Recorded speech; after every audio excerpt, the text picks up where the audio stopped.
So, Assalamualaikum and a very good morning to Dean of Faculty of Social Sciences and Humanities, Professor Qadaruddin Ayub, Associate Professor Dr. Nur Farizah Muhammad Noor, the Chair of the Center for Research in Language and Linguistics UKM, Associate Professor Dr. Abdul Latif Ahmad, Director of UKM Global, Mr. Aizat Shamsuddin of Komuniti Muslim Universal KMU, lecturers, fellow researchers and scholars, students, manga and comic enthusiasts from University Kebangsaan Malaysia and beyond, and a very warm welcome to you.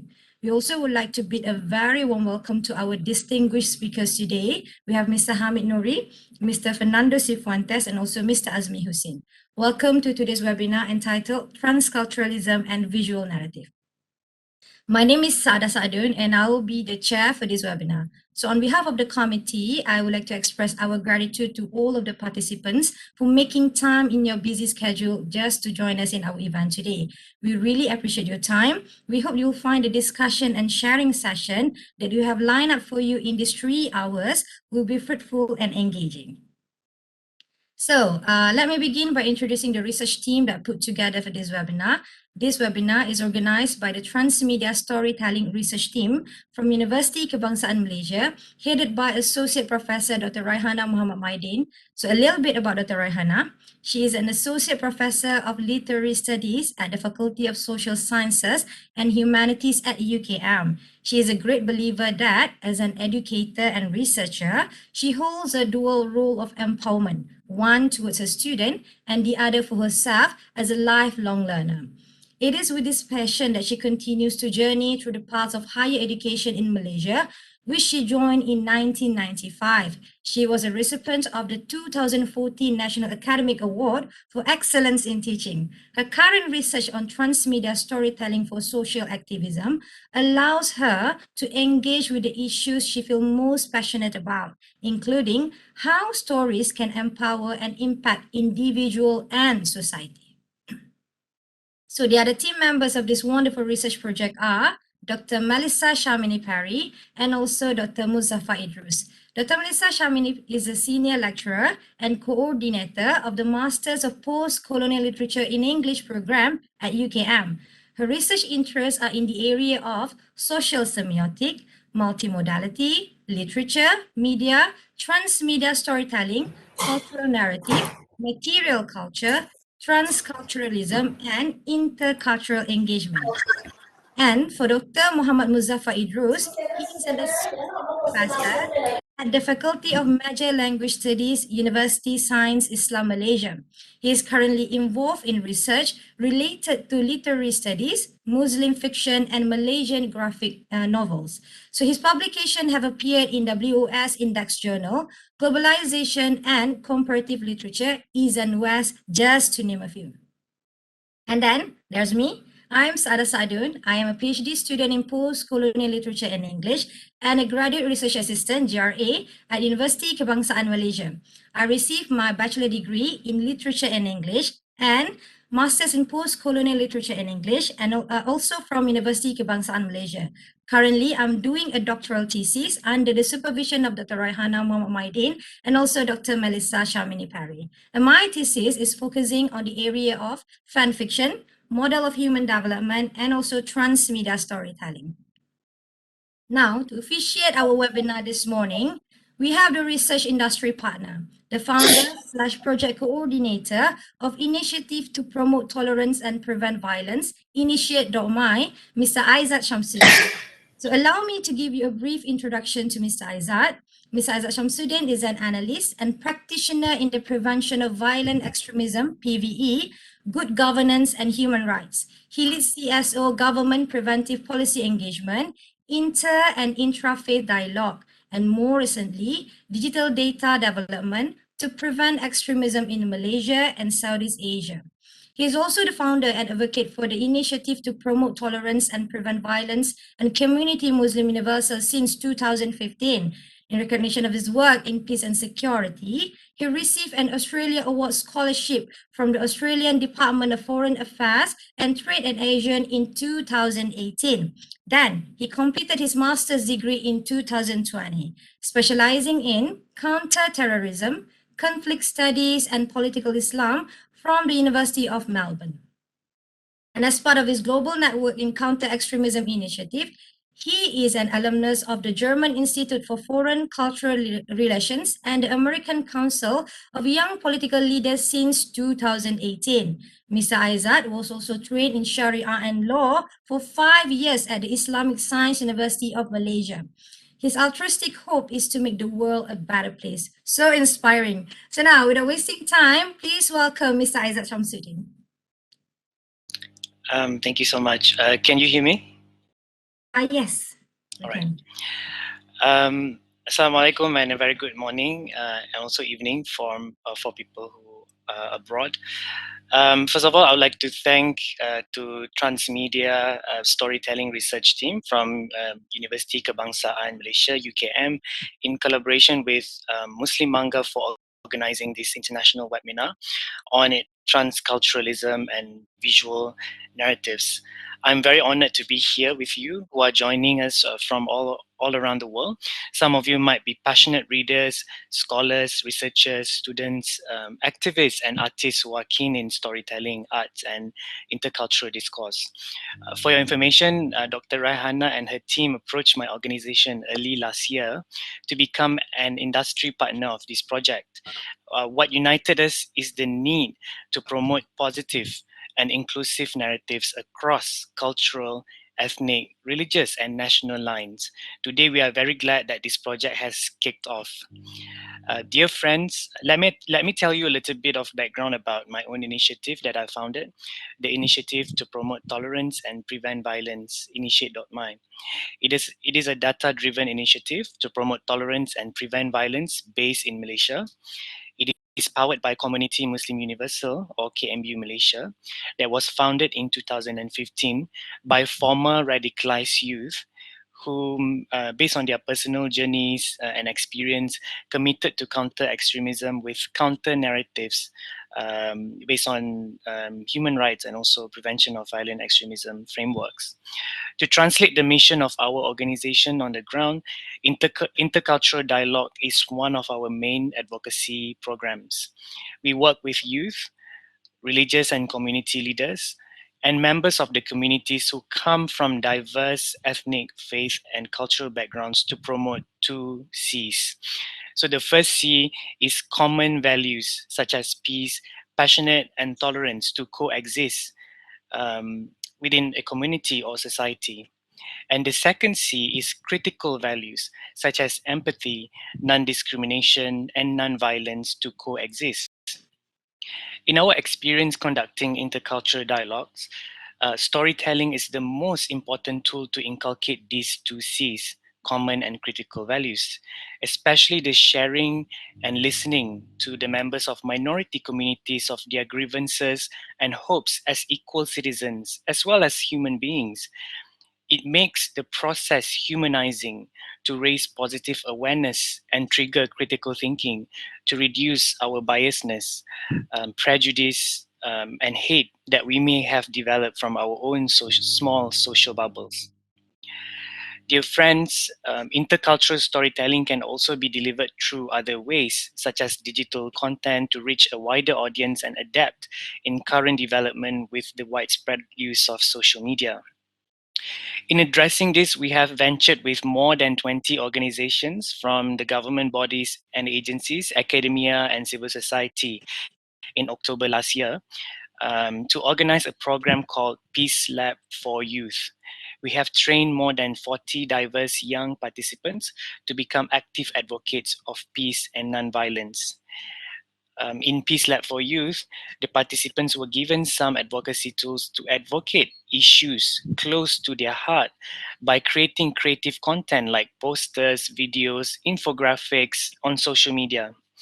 So more than 14 counter and alternative narrative campaigns were produced, mainly to promote positive messages in multi-ethnic and religious society like Malaysia.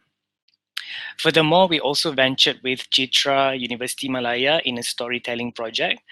We converted students' stories, basically their assignments about intercultural elements or discourse into creative illustrations. So far, we have produced more than 20 stories and we are planning to put these stories into a booklet to raise social awareness.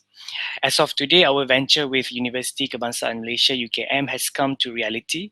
We see this project important to deliver positive intercultural messages through captivating and digestible content like comics.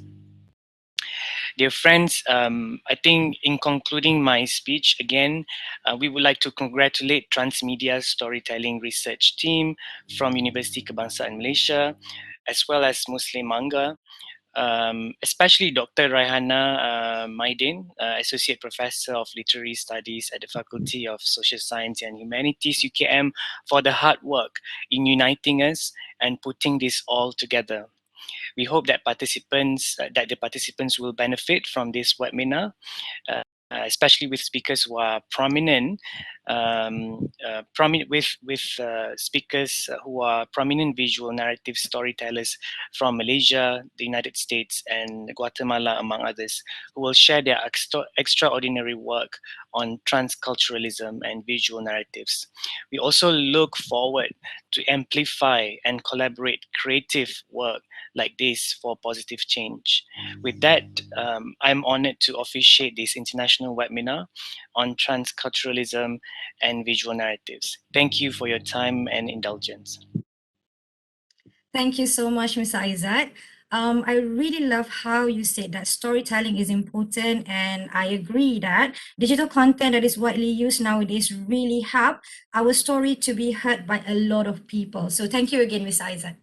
So to commemorate this auspicious event, let us all switch on our video camera for a quick photo session before we begin with today's presentation. So please, everyone.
Okay, thank you so much, Mr. Mike.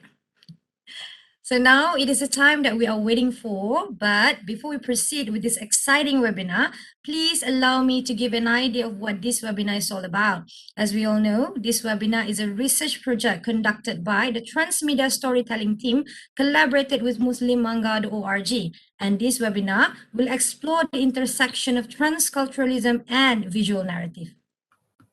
So now when we talk about visual narrative, we need to know that stories or narrative have the agency to create cultural and social transformation in the minds of their readers. Stories that revolve around multiple cultural engagement can break the barrier of an essentialist mindset that views any culture as superior or good over another.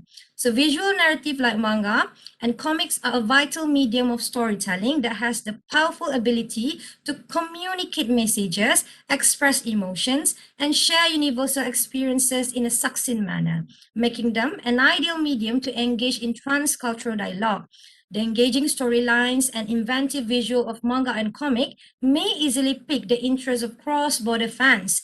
This will engage people from different cultures in so many ways and aid us in developing a transcultural awareness. So the visual storytellers play the pivotal roles of cultural brokers who act as bridges between cultures, facilitating cross-cultural interaction and conflict. Their author-defined social reality color the worldview they capture in their narrative. So who are the cultural broker? Cultural brokers are individuals who act as bridges between cultures, facilitating cross-cultural interaction and conflict. This is according to Martin and Nakayama. Meanwhile, according to Jackson 2014, they are also known as boundary crosser. So why is knowledge of cultural brokers or boundary crossers important for our graduates today? So let's ask team leader Dr. Raihana to get the answer for this question. So Dr. Rai, may I ask you a question? Sure, Saada. Assalamualaikum. Assalamualaikum, everyone. Go ahead. Waalaikumsalam. Thank you so much, Dr. Rai. So why do you feel that it is important for today's graduates to know about cultural brokers, and how is that useful for them, Dr. Rai? Thank you so much, Saada, for that question. I think today's graduates, as Mr. Aizat Shamsuddin talked about just now, they need to develop various soft skills along with the hard skills that they are acquiring through the program that they attend. So beyond the degree and qualification, graduates today need to have different competencies, including interpersonal and intercultural competence, in order to take or even create jobs in any intercultural context. The graduates need to develop the know-how of intercultural transitions to minimize culture shock or transition shock when they enter a new cultural environment. So in order to facilitate the development of such soft skills, universities, including UKM, and industry partners such as Komuniti Muslim Universal need to team up to help create the space for the students to develop transcultural mindset. So we hope that today's webinar will be one of many programs that will facilitate the journey for our students towards developing a transcultural mindset. Thank you so much for that explanation, Dr. Rai. So another question, Dr. Rai, if you don't mind. So Dr. Rai, how does this webinar create that space to develop a transcultural mindset for our audience? Well, Saada, in this webinar, we are fortunate to have with us visual storytellers from Malaysia, from the United States of America, from Guatemala. They are storytellers who use comics or manga as a medium to capture stories about intercultural engagement. These storytellers will share their personal journey of creating liminal space of cultural coexistence through their narratives. And my sincere hope is that by listening to their stories, the audience can infer what it takes to develop transcultural mindset. We need to be open to new experiences without fearing that it would change our cultural values or our cultural identity. Our three esteemed storytellers are successful in sharing their stories, but that doesn't mean the rest of us can't participate in sharing our stories of intercultural engagement. As Aizat himself talked about in the opening, our students can generate stories, be it through their assignments or even in their own personal interests. Perhaps after today's event, we will find more stories being shared on the social media about the challenges and joys of intercultural engagements and developing transcultural mindset. If anyone does share their stories after this event, do tag us at #transculturalmindset. I hope that answers the questions, Ada. Yes, Dr. Rai, compact and clear. Thank you so much, Dr. Rai. So just to recap, keep the hashtag in mind if you plan to share anything you've benefited from this webinar. Remember, #transculturalmindset. Again, I repeat, #transculturalmindset. Please do tag us because we would like to hear your stories and your opinion. Now, let me introduce to you the three visual storytellers who share their journey of transculturalism through visual narrative. So we have Mr. Hamid Nouri, a global Muslim storyteller, teacher, and founder of muslimmanga.org. Next, we have Mr. Fernando Cifuentes, a Guatemalan Muslim storyteller whose motivation lies in the need to speak up against the injustice committed against the Muslim around the world. And lastly, we have Mr. Azmi Hussin, who is a Penang-born cartoonist, best known for capturing the nostalgia of Penang's cultural stories through his work. So ladies and gentlemen, just to let you know that if any of you would like to follow up after the webinar, you can write to us at storytellingtransmedia8@gmail.com. And again, please remember the hashtag transcultural mindset. Now, to kick off today's program, I am pleased to introduce to you our very first speaker, Mr. Hamid Nouri. So let me begin by introducing Mr. Hamid Nouri. Mr. Hamid Nouri is a global Muslim storyteller and teacher. So ever since his childhood, he has had the opportunities to interact with different cultures and language, including Malaysia, Japan, and the Philippines through face-to-face interaction, migration, and media. So during his trip to Mecca in 2008, Mr. Hamid was inspired to combine his interest in anime and also in manga with his religion to bring forth something that could hopefully one day please his creator. That spark leads to the formation of the Muslim manga community and organization. So from his years as a high schooler in Texas until his time teaching creative writing in Japan, Mr. Hamid has always been part of creating multicultural experiences. One prominent character in Mr. Hamid's writing is that he likes to combine Asian element with Islamic or Muslim elements. His most popular story is the Muslim manga club with two Japanese Muslim characters, one Texan and a talking plushie. In most of his manga, including Hana and Love, as well as Samurai Akiyama, Mr. Hamid includes a biracial character like himself. It is his dream to promote Islam through visual media, tackle current issues, and enrich the life of everyone who read this comic. So great, isn't it?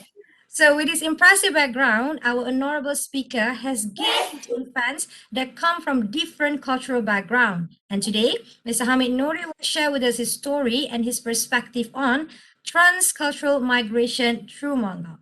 So the discussion for this session will be Associate Professor Dr. Raihana, the head of the Transmedia Storytelling Research Team. So please welcome Mr. Hamid and also Dr. Raihana.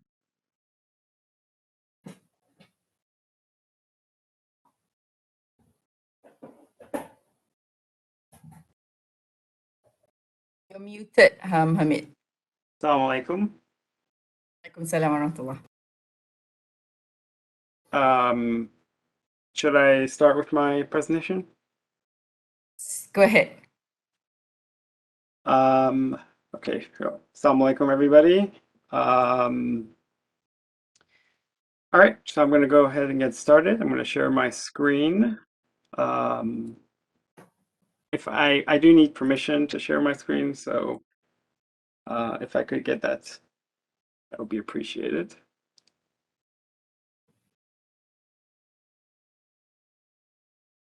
Okay, thank you. Let's see. Okay.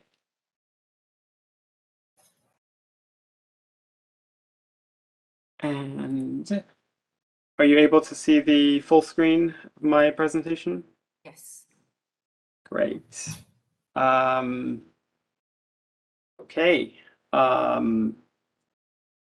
Just a quick note that I am also streaming this on our Muslim Manga Instagram. But of course, our PowerPoints are only on this presentation. All right, let's get started. Bismillah ar-Rahman ar-Rahim, in the name of God, the merciful, the compassionate. One more thing before we get started into my presentation. We did make some promotional comic for this event, as well as the poster. And I thought it would be kind of cool to showcase that before we really got into all of our discussions.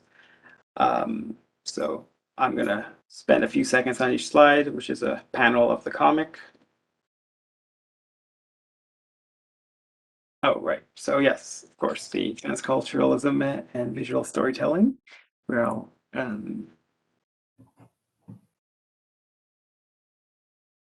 I'll give some commentary as well while we're here. These are characters from a comic that I have made that are promoting this event. And of course, the guest speakers are making a cameo with the comic characters and announce the event.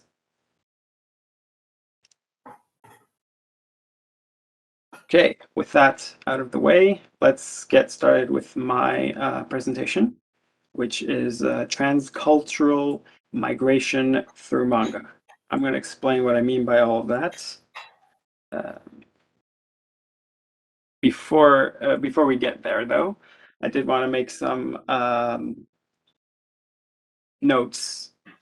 So I am time is limited, so I can't get through all the details about all the aspects and dimensions and talking about everything related to Muslim manga. So if you get interested in what I'm talking about, this is my email address as well as a WhatsApp number for getting in touch with me regarding Muslim manga related inquiries. So take that down if you might become interested, so you can get in touch with it. And of course, this is all recorded, this event, so you can always come back to it. A few more things to note. I share a lot of information on our newsletter, so on.muslimmanga.org. Make sure to subscribe to that. I'm going to be showcasing a lot of videos in this event, and there will be more videos from various artists and writers and content creators like myself. And so there's a lot of interviews and such with those content creators. So you can check out youtube.com/muslimmanga for that, as well as some of our animated related works as well. And a lot of our comics are on Webtoons, so you can check it out at webtoons.com/creator/Muslim and at Muslim Manga for regular social media. One more thing before we get into the presentation. Our community, a lot of volunteer community members who also prepared a few videos about different topics of what I'm talking about. So in order to make it more exciting without just me talking about it, I thought it would be more interesting that way. So wherever they had the topic where they talked about, I will share their video, and if I have something to add onto it, I will. Okay, thank you. Okay, so chapter 1, the present day. Who am I? What do I do? What's Muslim manga? I've already been introduced. I'm Hamed Nouri. I am the founder of Muslim Manga.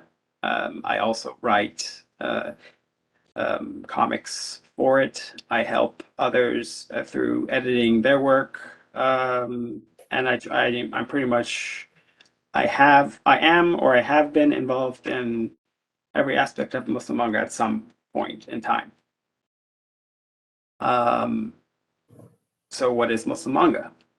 Muslim manga is a community and an organization that I came up with, that was inspired to come up with around 2008, 2009. And so we're going to get to the goals as well. And then I and Surah LLC is a company that I recently started, which is kind of an offshoot of Muslim manga, using characters from one of our popular comics called Muslim Manga Club. This company right now we're making educational products for Muslims. using our popular comic characters. But really, in addition to making Islamic content, we're also wanting to make Muslim character-related content, and just having a faith-practicing Muslim representation. So, inshallah, we'll be aiming to be into various medias using our characters. Right now, we've made flashcards that you can use to study Quran. So, for example, on one side of these cards, there will be illustration of some of our characters doing something. On the other side, it'll be a Arabic word from the Quran, as well as a verse from the Quran. If we have some more time, I will go into it in more detail. I just wanted to give a quick info on that. All right, so myself, a little bit more about myself. I had my bachelor's in creative writing, had a minor in Japanese. I went for my master's. I got in linguistics, and it was a focus in teaching English as a second language. But I was really into I've done a lot of teaching foreign languages as well, but really my passion is the creating content.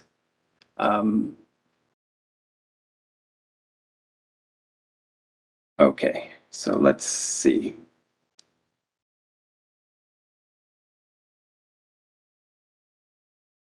All right, so yes, Muslim Manga's purpose, or why did I come up with this, or why is this organization around?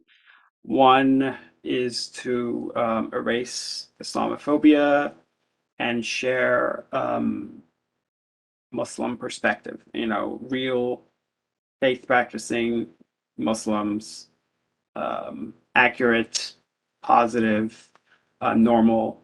Maybe we make mistakes, but we're human. We're not evil. We're not these violence things that others who try to represent us may try to represent us as such. Another is to create relatable characters for Muslim youth as well as adults.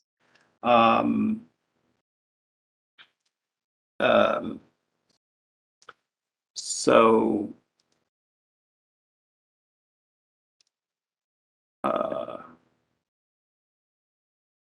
looks like somebody, excuse me.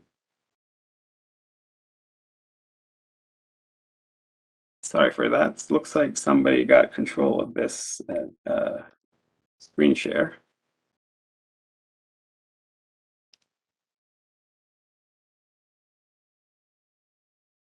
Try again? Okay, brilliant. Yeah, okay, we're back. Okay, so that was number 2, making relatable characters, because there's a lot of mass media characters and entertainment, and they don't always have the same morals and values that we have, and yet we don't, historically, we haven't really put much effort into making Muslim characters. We do have Islamic figures, and those are very valuable and important into our knowledge and growth. But due to the visual competition that mass media has, they don't really get a lot of attention anyway. So if we have relatable characters visually, then we can guide them to these, Islamic figures and characters as well. There's a lot of room. Number 3 is making halal entertainment. So, entertainment that you can enjoy without having to worry about, which is unfortunately not the case for so much content that's out there right now. It's kind of difficult to find something that you can just trust and just let your guard down a little bit, which you can't. So, all right. let's talk about migration. So a few things, and I think this will tie into why, an aspect of why Muslim manga is around as well. So first of all, there's a spiritual migration, in addition to physical migration of moving from one place to another. A spiritual migration, so you can see in this verse of the Holy Quran, surely the ones who have believed and the ones who have immigrated and striven in the way of Allah, those hope for the mercy of Allah, and Allah is ever forgiving, ever merciful. This is talking about a migration of the soul, if you will, or a state of mind, you know, piety, status that you can acquire through maybe knowledge or practicing piety and such. So that's part of Muslim manga as well, where it's not just pure entertainment, if you will. You know, there is a hope of some form of improvement in your or in growth that we want you to have. It's not just representation of who you are, but also representation of who you can be, become as well, and hopefully that's a better version of you. And digital migration is kind of interesting as well. We're going to get to that a little bit more as I talk about our community on different platforms, including Discord, where people come from different physical regions and different Muslims with different cultures, and they kind of meet together at this intersection, this, you know, Discord community, and they kind of grow as Muslims as they learn to accept differences that different Muslims might have, different perspectives they might have. So that's a really cool thing that has come about through our work. All right, chapter 2, the origin story. My origin story, I guess. How I became who I am.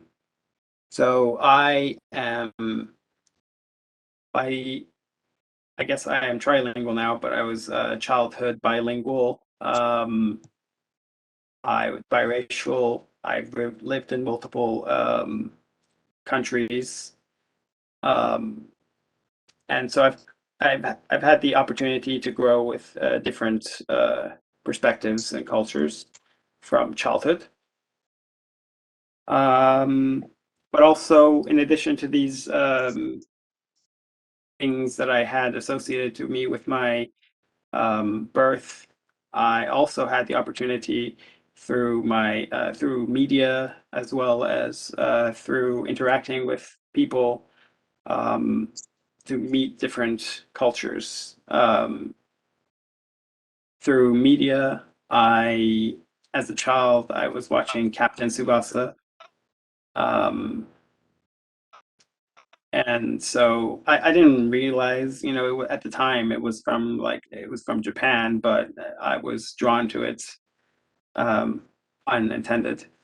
But also, my father worked in had gone to different countries. He got this CD which I really liked, which was a nasheed group from Malaysia, Rehan. And so I really enjoyed that for a long time. I still have that. I'm not saying that Rehan necessarily made me, you know, by itself made me who I am, but you can kind of see it's a mixture of different opportunities and cultural interactions, and I wanted to include that because, you know, there's a lot of Malaysians watching. But yeah, also, you know, since my father worked with different international groups, I did get to meet different people from Japan, from Philippines, and so on. And finally, through migration, a physical migration, I was also able to gain new perspectives, learn different cultures, and so on. When I was around 12, I had moved to America, Texas, and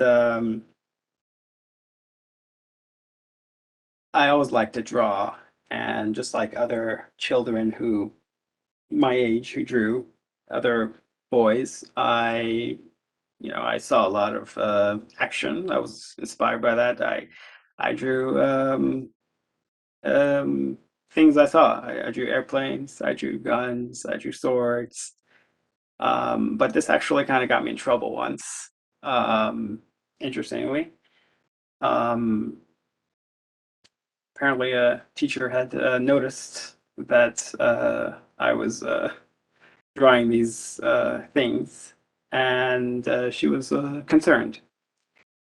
And I ended up having apparently I had the FBI called on me, and uh, um, but I don't think they actually, they didn't actually take it seriously. The school eventually, realized it is something silly. Um, but that was kind of the environment I was in. Funny note, I didn't actually know until many years later. I was oblivious to all of it. Um, as you're noticing on the slides, these are uh, panels from a comic series I have called Tokyo Hamedo. So I make that whole series is based off of true stories. I do have to make some creative choices because it's like a 4-panel comic. So little things get changed here and there, but it's based off true stories. So, after the presentation, go ahead and check that out. Yeah. So let's get to chapter 3, the super origin story. How did Muslim manga come about? In this panel, you can see both me and my character, which draws inspiration from stories that, my life. We're both having this like epiphany moment, inspiration, and then with the idea. What you can also see in this frame is that I have come back from Hajj, and I had the opportunity to go to Hajj in high school, and when I was there, I was inspired to combine my interests with something that would please my creator. And so that was kind of the beginning of the idea. It went through a few different phases. There was like anime, Islamic anime, M manga, eventually became Muslim manga. And it had different iterations of like, it went through different like forums. Like it was at some point it was a community where people would join and with similar interests. And eventually it became, a comic making platform.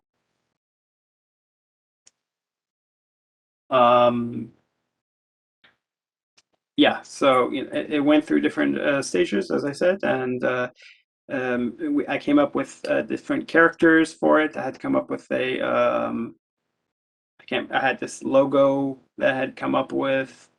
It was a girl wearing a green hijab, and I start right. So around 2009, May 1st, I suddenly had a epiphany, and that was like the spark and start of the current maybe form of Muslim manga, which is heavily around community and contests. Um, so I suddenly had this idea. I had been on this art community site called Deviant Art, and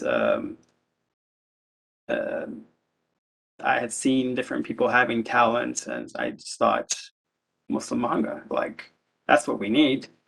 And I got up and I made it, and I also came up with this contest on the spot called Muslim Manga Monthly. We'll get to the contest in a second.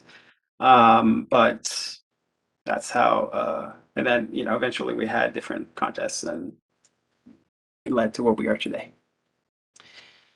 Okay, chapter 4, my superpower, my stories and the Muslim manga world. I've come up with a lot of stories overall. I'm creating this, you know, world and universe with Muslim character comics. I had the opportunity to do that. The first one I had was in 2012. I came up with this on one of my first trips to Japan. I was inspired and I came up with this Muslim samurai story called Samurai Akiyama. And then in 2013, I had another story about this high school student who is at first a little bit treated poorly because he's Muslim, but eventually he wins. It's kind of an action story, so you know there's some bad parties in the story, and he helps some people against them and wins the hearts of some of the people. In 2014, I came up with this story called Hana and Her Love. It went semi-viral. At the time, it went pretty viral. It's getting like a couple hundred comments on the website and on different shared all over social media, and this was another time, like after this, I had in around 2015, I had gone to Japan again for a trip on a different Islamic creative project, and interestingly, a lot of people they didn't know me, but they had seen the comics, so it was a little bit mind-boggling to see people that that knew of my work.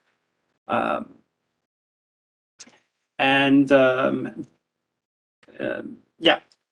So, and then again in 2000, these were kind of one-off stories, even though I wanted to continue them. I was always working with like volunteer artists, so it couldn't be sustained.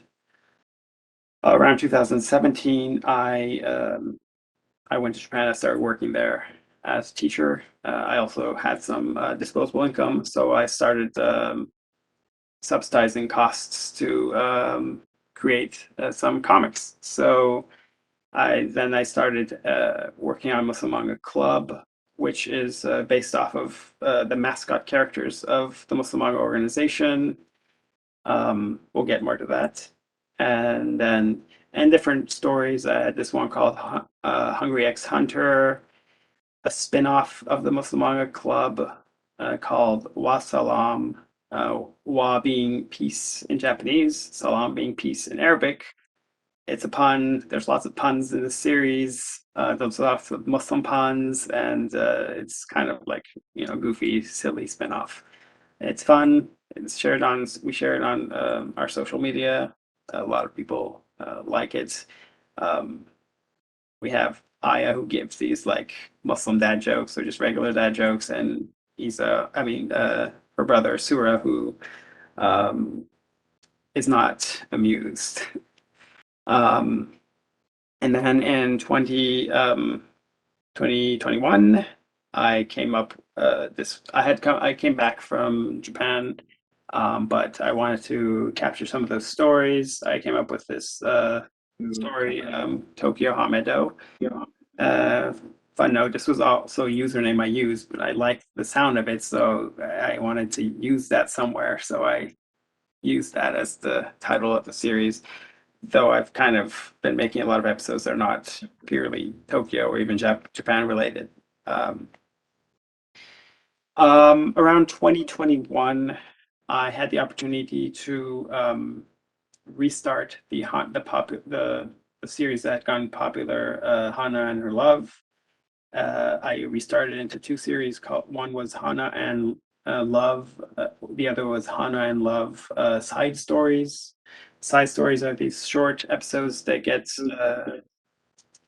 shared on social media and webtoons. And then the main series, we have it for currently we have it for our Patreon community. Eventually, we'd like to share it with the public as well. And so that's kind of where we're at, but we have lots of other series as well, lots of other projects. I'm working on some children's books. And then there's podcasts. There's one called Muslim Manga Meta. It's about Muslim manga. We have like a tutorial series because even our tutorial content is not, absent from haram. So, there's a lot of work to be done. Another podcast series that's is upcoming is related to the Tokyo Hamedo series. I'm going to be talking more in depth about the episodes and as well our community podcast called Keep It Genki. Kind of a like Muslim but fun and interaction, transculturalism of interaction of different cultures through this podcast. And something brand new, which is kind of a sub series of Tokyo Hamedo called The Tales of Poji as Told by Japanese High School Students. While I was a teacher in Japan, I had a creative writing class. I had students continue in their own imagination and perspective a piece of the Muslim Manga Club series, which is about this plushie that comes to life. We might have the opportunity to talk about that a little bit more as well. Just a little bit more brief time about Muslim Manga Club, just so you can get some ideas of it if you haven't already been following it. There's this super energetic older sister. Like me, she has this epiphany. She suddenly wakes up with Muslim Manga. And she's excited. She wakes up in the middle of a class. She runs to her brother. She's just like Muslim Manga without explaining what she's talking about. Brother's like, "What are you talking about?" And then we have the doll who turns out to be alive, but it's kept a secret other than the brother. And there's lots of other fun characters as well. There's the Texan character. So yeah, search it up on Webtoons, read it, subscribe. Hana and Love, which is the remake and continuation of Hana and Her Love.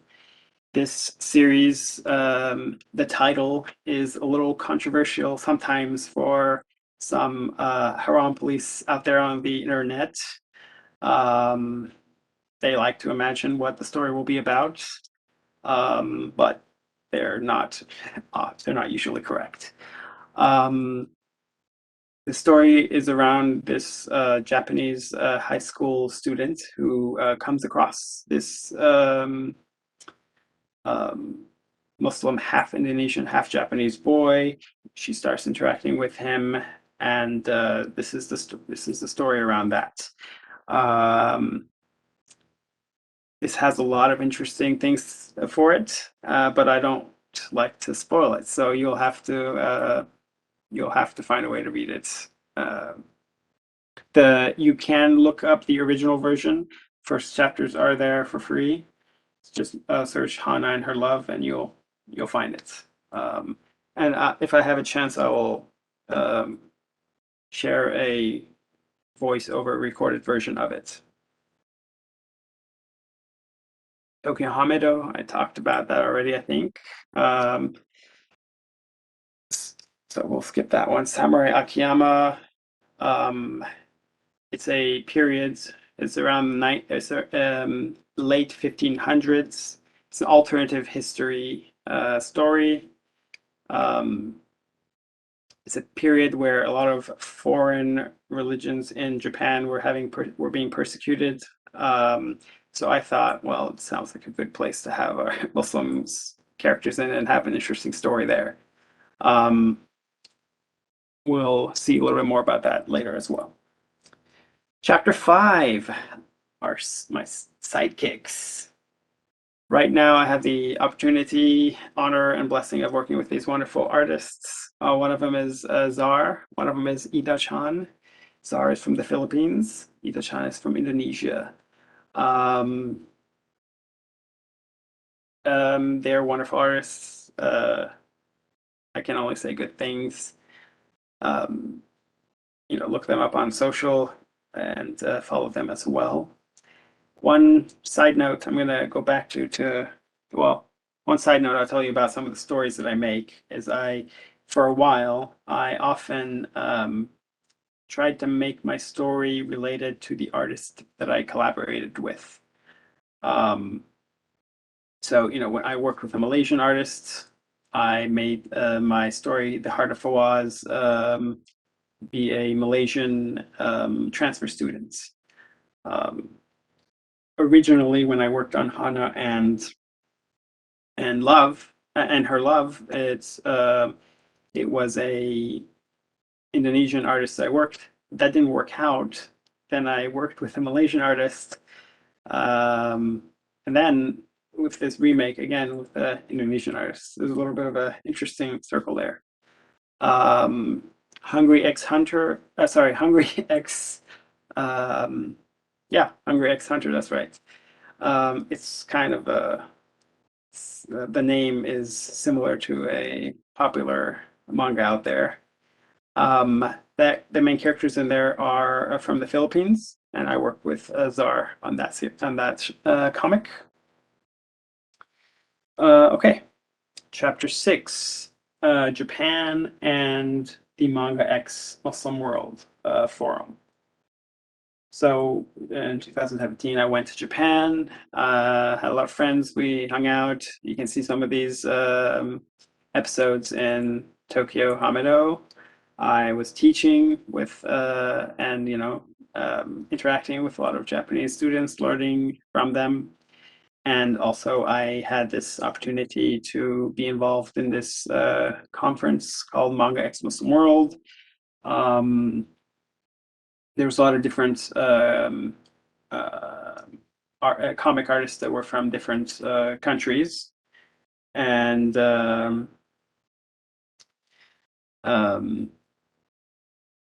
so, there was me, there was another brother from America, there was a Tafix from Germany, and there were some Iranian comic creators as well, or I don't know if it was the same style as comic, but they had a sequential narrative style of their own.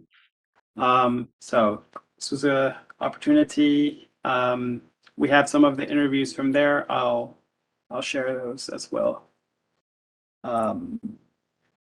Okay, so yes, one of the things that I was always interested in was searching for new dimensions of Islam and God.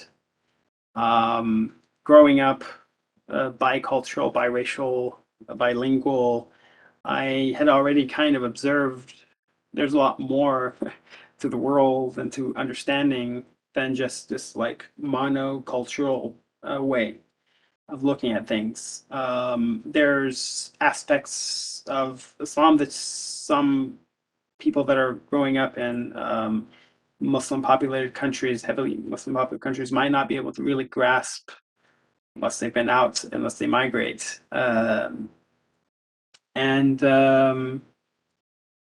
So I had already been, intrigued by this understanding. So one thing that I was interested in going to Japan was to be able to perhaps meet with and interact with perhaps a Japanese understanding perspective with regards to Islam. Still Muslim, still Islamic, but a new angle.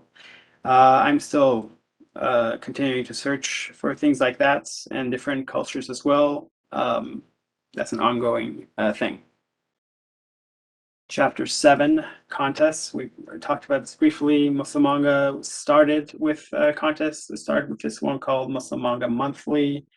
It was this contest that I ran for a few months, and to encourage Muslim artists to make ongoing comics. Eventually we transitioned to have theme-based comics. We had a comic contest about importance of hijab, importance of reading Quran, and so on. And we were able to generate a lot of comics and content through these. A lot of them are available on our site, muslimmanga.org. I've been told accounts of people who have perhaps gained faith or gained new perspectives on faith through interacting with Muslim manga. Some people, I've been told, one person told me that she read one of these comics called Hijabi Blues, and she was inspired to wear hijab after that. So these effects are concrete. They can small things that we do can help somebody in the future. The one contest we had while we had the Manga X Muslim World Conference was the Unity and Diversity. The winners got to get featured in the forum where we were having the talks. So that was pretty cool because they got to have their comics presented in Tokyo. There's people coming. There was a lot of interest there. In fact, I had the opportunity to be interviewed by NHK for that event as well as for Muslim Manga. So they also covered Hana and Love, and yeah. And now we have this contest going on called Hamzanama Superhero Comic Contest. And so this is our latest collaboration with another organization that's sponsoring the prize, this contest. I would encourage everybody to give it a shot. There's multiple prizes: first place, second place, third place. There's fourth, fifth, and honorable mentions. You have a high chance of winning and winning something cool. The idea is that there's this character called Amir Hamza, and you need to make a interpretation of this character and have a continuation of this character's life. It's based off of this traditional tale of the Hamzanama tradition. So check out muslimmanga.org/events for that. I hope you'll join that one. On our community, we have this area where if you're not sure of wanting to do this alone, if you want to collaborate with somebody, there's a place for it on our Nouri City community that you can collaborate with another artist or writer. Oh, Nouri City. So Nouri City is our community. It didn't start out on the platform called Discord. It was a forum at some point, but eventually it transitioned to be hosted on Discord. You can access it by going to nouri.city. You can click on join us. It's kind of like an RPG game combined with a forum or community. So it's not necessarily for the faint of heart who just want to get access to a community. There's some productivity that's entailed. So you have to do things to get access to the community. To join, first of all, you have to make a little sketch of what you imagine Nouri City be, or if you're really set against drawing, you can do a little haiku. It's quite simple. It's just a matter of being willing to put a few moments of thought into making some new form of art. And so on, different areas of the city have different tasks that get you involved. But this has kind of created a culture in the community. They've developed their own dictionary, which is kind of a mixture of different languages. There's words that come from Malaysian. There's random words that have come from a person's name or a person's username. One username is one with our patrons. Her name was Kiko, or her username, and she was often confused. So that eventually became I'm Kiko, which means I'm confused, and so on. There's lots of cool things like that if you're interested in that kind of thing. And our patron community are also, they get to be involved in our creation process. We share our comics, early access, storyboards, and different things there. If you guys want to join us, definitely check out muslimmog.org/join or patreon.com/muslimmog. Chapter 9, the Muslim world expansion. So around 2020, I started to have more opportunities to kind of expand beyond our comics and collaborate with different organizations. We made some comics to promote some humanitarian organization. It was supporting orphans. Another one is this current Hamzanama superhero contest, as well as this event. We used our characters to, and comics around these characters and this event to promote it. And of course, our company, Aya and Surah, ayasura.com, flashcards, stickers. Yeah. So, and we inshallah, we'll continue to be able to expand further. So, right. So, if you want to collaborate, this is a moment, another moment you can, either screenshot that email address or write it down. If you want to get involved, you want to collaborate, send me an email. We'll, we'll take it from there. Chapter 10, the company, Ayan Surah,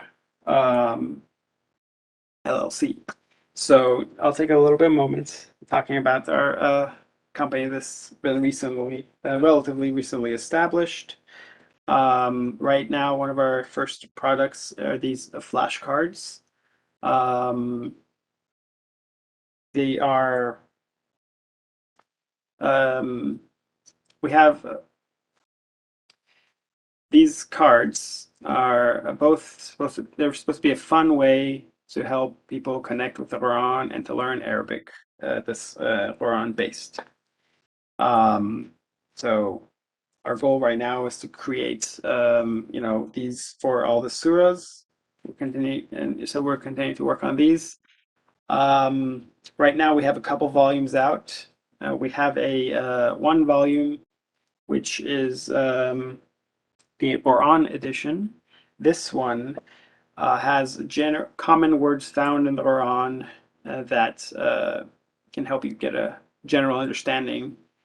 And then we have another one called the Surah edition. This one covers right now. This covers the first. This covers Surah Al-Fatiha, Surah Al-Asr, and Al-Ikhlas. There's games that you can play with these. There's like audio recordings. You scan the QR code. You go to the website. You can listen to the audios of the words as you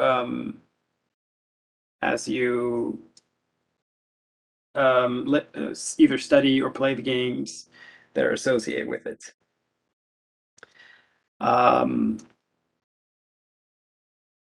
Yeah, so and this is just the beginning. There's a lot of potential here, a lot of so and I have hardly seen anything quite this high quality. So if you're interested, you should definitely check out what we have. ayasura.com. If you want to get, community center or bulk discounts, you can send an email to staff@ayasura.com. And or if you want to sponsor decks for people who can't afford it, or if you want to sponsor a new deck and have your halal initiative sponsored in the deck, we are open for collaborating with you. Chapter 10, children's books. So I have one that I have pretty much finished, and I have a couple others that are in the works. Titles are not final, but we're going to say one of them is called Give Thanks to Allah, the other one, The Missing Mustache, and some more. So one of the reasons for this is like we realized that the teenage years, we have kind of the comics that they have these characters, relatable characters there, but for the younger age, not so much. Our characters are present. Our characters are not so much present there. And why I think this is important to have is because we don't have these characters that we can grow up with as children and continue liking as youth and as adults. What we have are great works that are out there right now with children's books, but they're usually one-offs. There's like one story and it's finished. So the children reading it don't necessarily grow up with them as much. So that's part of what I want to do and make these characters that we can grow up with and learn with. And so that's why I started with these children's books, and as well as these flashcards. So the book Give Thanks to Allah is pretty much ready. If you want to publish it in your country, or if you know a publisher, you can get in touch with me, and we can talk about it.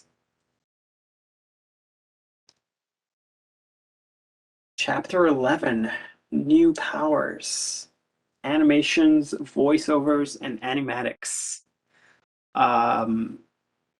With the help of some of our talented editors and animators, we've been able to, and voice talents, we've been able to kind of step up the game a little bit, get into the world of video, and so this is really exciting for me. Kind of like it's been a dream, and manga wasn't necessarily the end goal.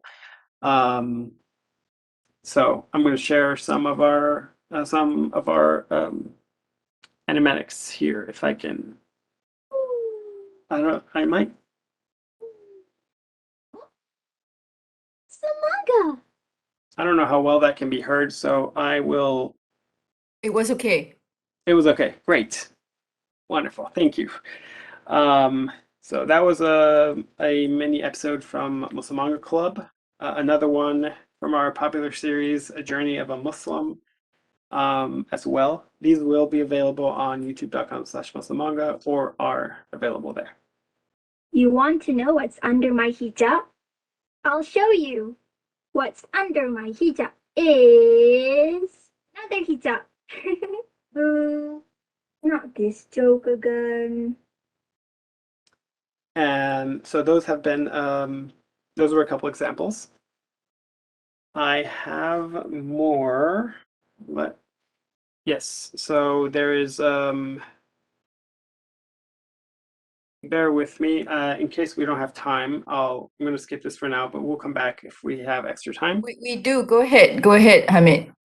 We do, okay. All right. I'm going to share.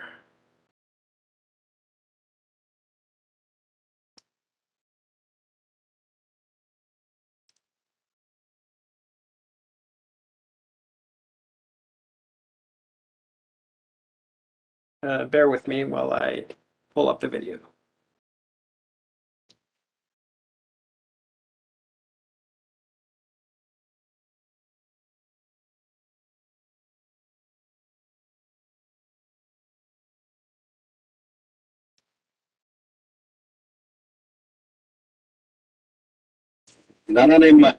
This is in Japanese with subtitles.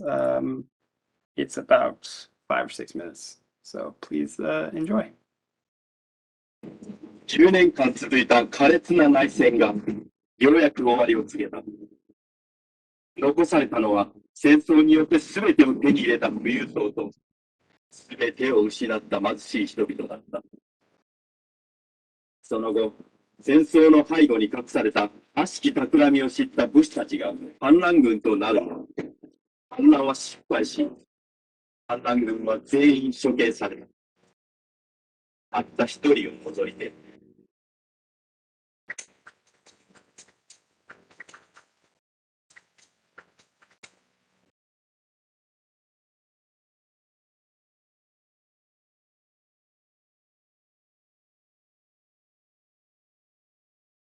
そのたった一人の生き残りの行方について知る者は誰もいなかった。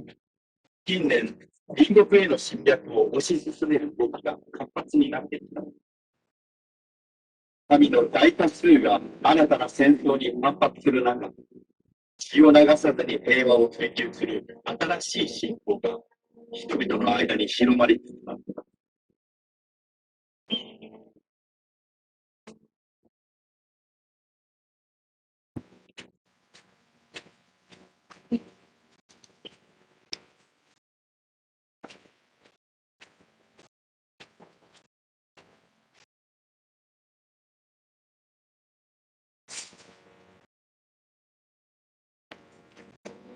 いや、どうだった。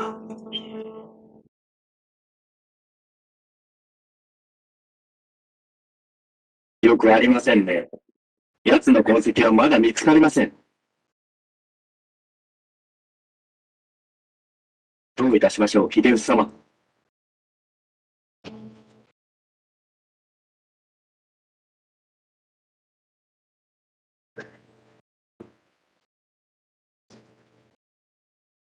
構わん。いずれ必ず見つけ出す。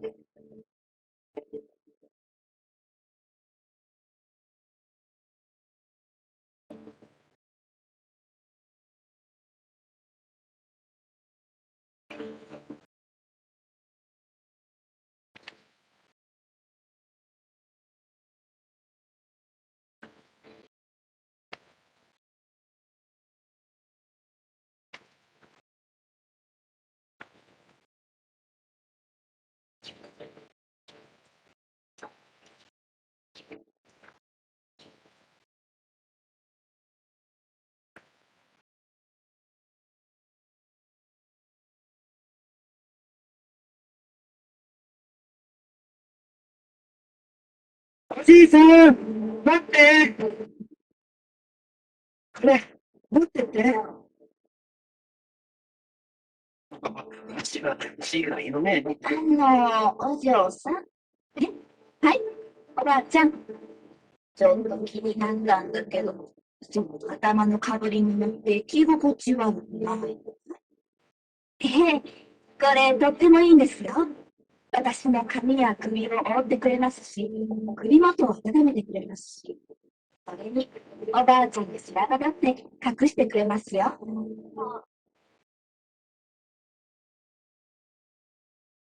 はい、いらっしゃい。あの子たち兄弟だって聞いたけど、とってもいい子たちだよな。そうだよな。近くに似てる間の留守番もしてくれたんだよ。確かあの子たちが話してる新しい教えの名前はイスラム教。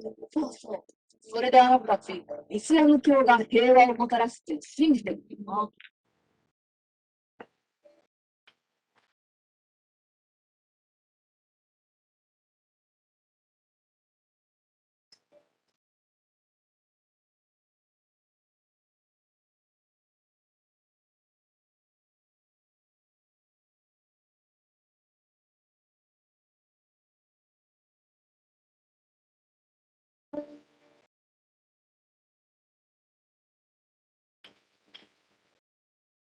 イスマイル、どこに行っちゃったのかしら。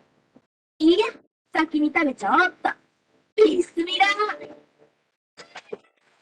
おいしい。メガネちゃん。はい、どうぞ。ついてるんでしょレナ姉ちゃん、聞いて。大変なことになったんだ。友達のアリとアリガが幕府の奴らに殺された。なんですって嘘でしょどうしてレナ姉ちゃん、本当なんだ。今、奴ら俺たちのことを探してる。戦で父さんを亡くしたのに、姉さんまで失ってたまるか。心配すんな。きっと大丈夫だよ。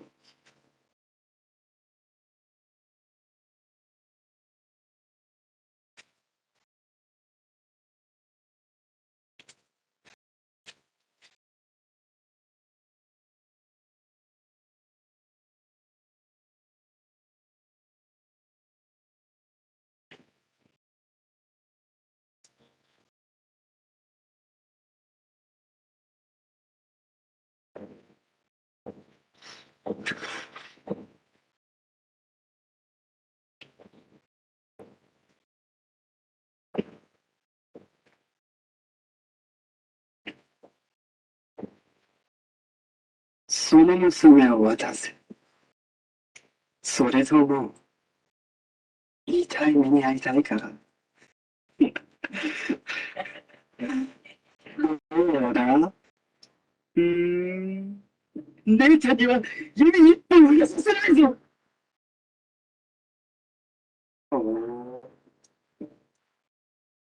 では、失礼。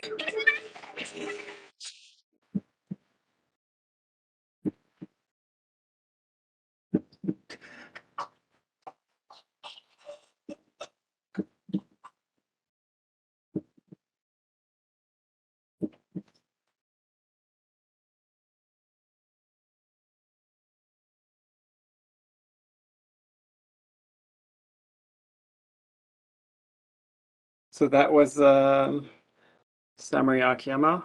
And let's get back to our PowerPoint. There will be a few more videos to enjoy as well. There we go. Okay. Okay, yes. 1 second.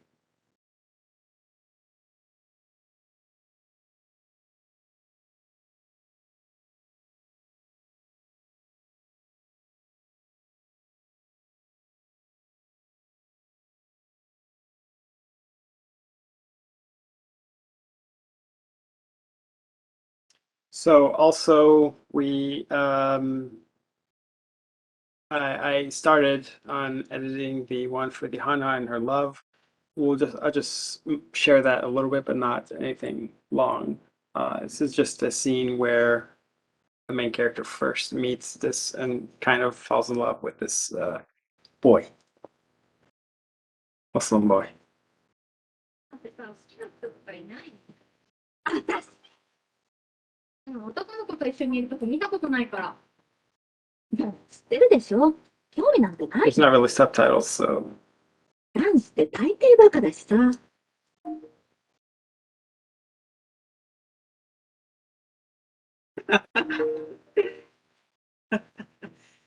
what?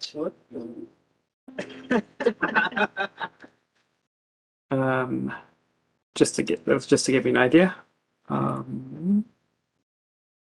Okay. So basically, all right, yes. So now we get to chapter 12, the fellow heroes. These are interesting, like-minded people that I've come across with throughout the years. One of them is Asia Al-Fasi. We've come across each other multiple times throughout the last decade.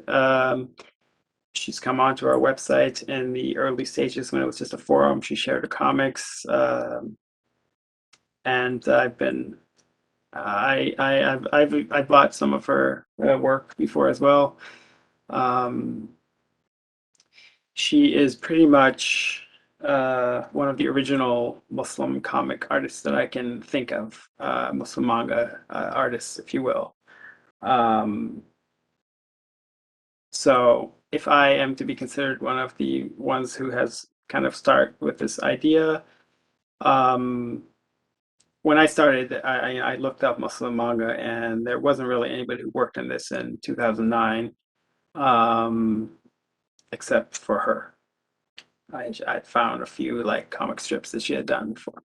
So I was able to connect with her recently, and she was nice enough to share us a story, her story. So I'm going to share that with you.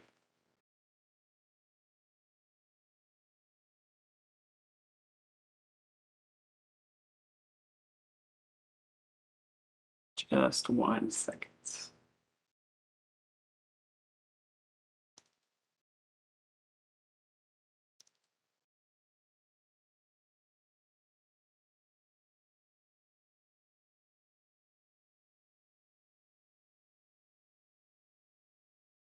There.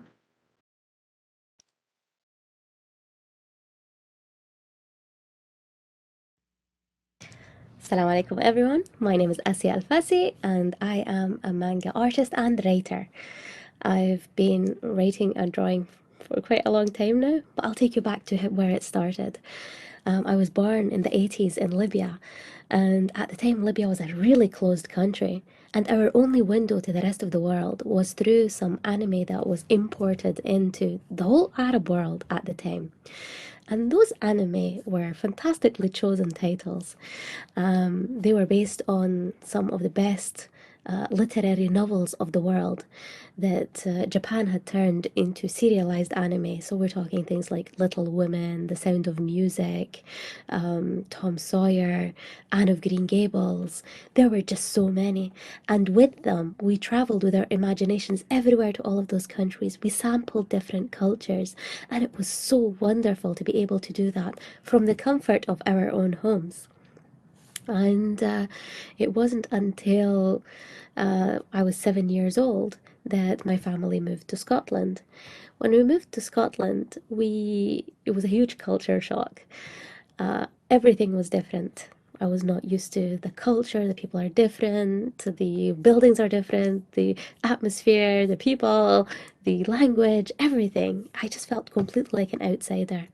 And what bothered me most was that I had nothing that I could hold up to my peers in school and say, here's something cool from my own country or from my own culture that you would love too. I had nothing to show them, to introduce myself or to introduce my culture. That really bothered me. Until one day, I went to the library, and it was an amazing moment because on the shelf I saw something I never thought I would see, and it was like some manga titles, specifically Iron Fist Chinme, and it was a story or one of the anime that we grew up watching in Libya. And to me, that was a watershed moment because it felt like an old friend was coming over to see me again. I had felt so lonely until then that I had nothing. So so much overcome with emotion I was that I decided to start drawing then and there. I loved the storytelling style. I loved just how engaging it was, the beautiful artwork. And I was not talented at all. I would tell you, like, I didn't have a talented bone in my body. But something amazing happened once I started drawing. And that is the bullies of yesterday became fans. That was just something that I never thought would happen. And that's when it struck me, oh my. So if there's this Japanese art style that managed to bridge a gap between this Libyan girl and her Scottish schoolmates, what else can it do? Ever since, I have devoted my time to learning, to increasing my skills, to be able to draw stories from my own culture, from my own upbringing, faith, identity, to use manga as a language, to be able to create those very books and those very same cool stories, comics, and graphic novels that a kid one day in my place would say, I do have something cool to share with my schoolmates. Inshallah, I really hope that Allah subhanahu wa ta'ala helps me in that. But yeah, thank you very much for listening. I really hope, inshallah, Allah subhanahu wa ta'ala guides us all to create the best works that the world has seen yet from our own cultures that we can give to the rest of the world. Jazakallah khair.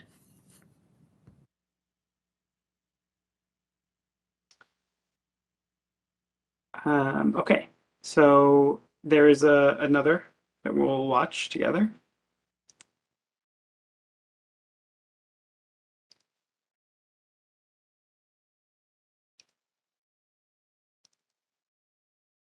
Assalamu alaikum, everyone.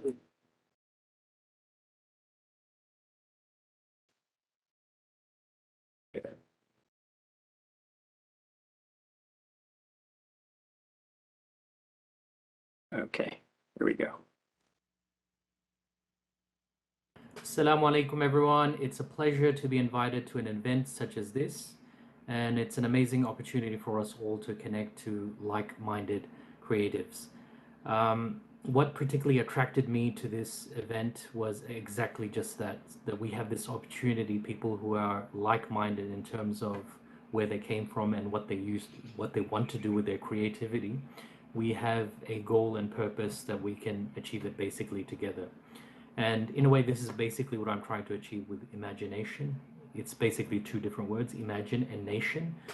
And with this initiative, we're trying to tell stories which have an Islamic ethos behind them. So basically, we are a storytelling studio based in Melbourne, Australia. And for anyone who's interested, you can learn more about us on www.imagination.co. Obviously, imagination is two different words. And we also have a Facebook group called Islamic Fiction. And obviously you can contact me on social media, i.e. Facebook, if ever you want to reach out. But basically the way that this studio got started was through an initiative whereby I wanted to create a graphic novel for Muslim kids.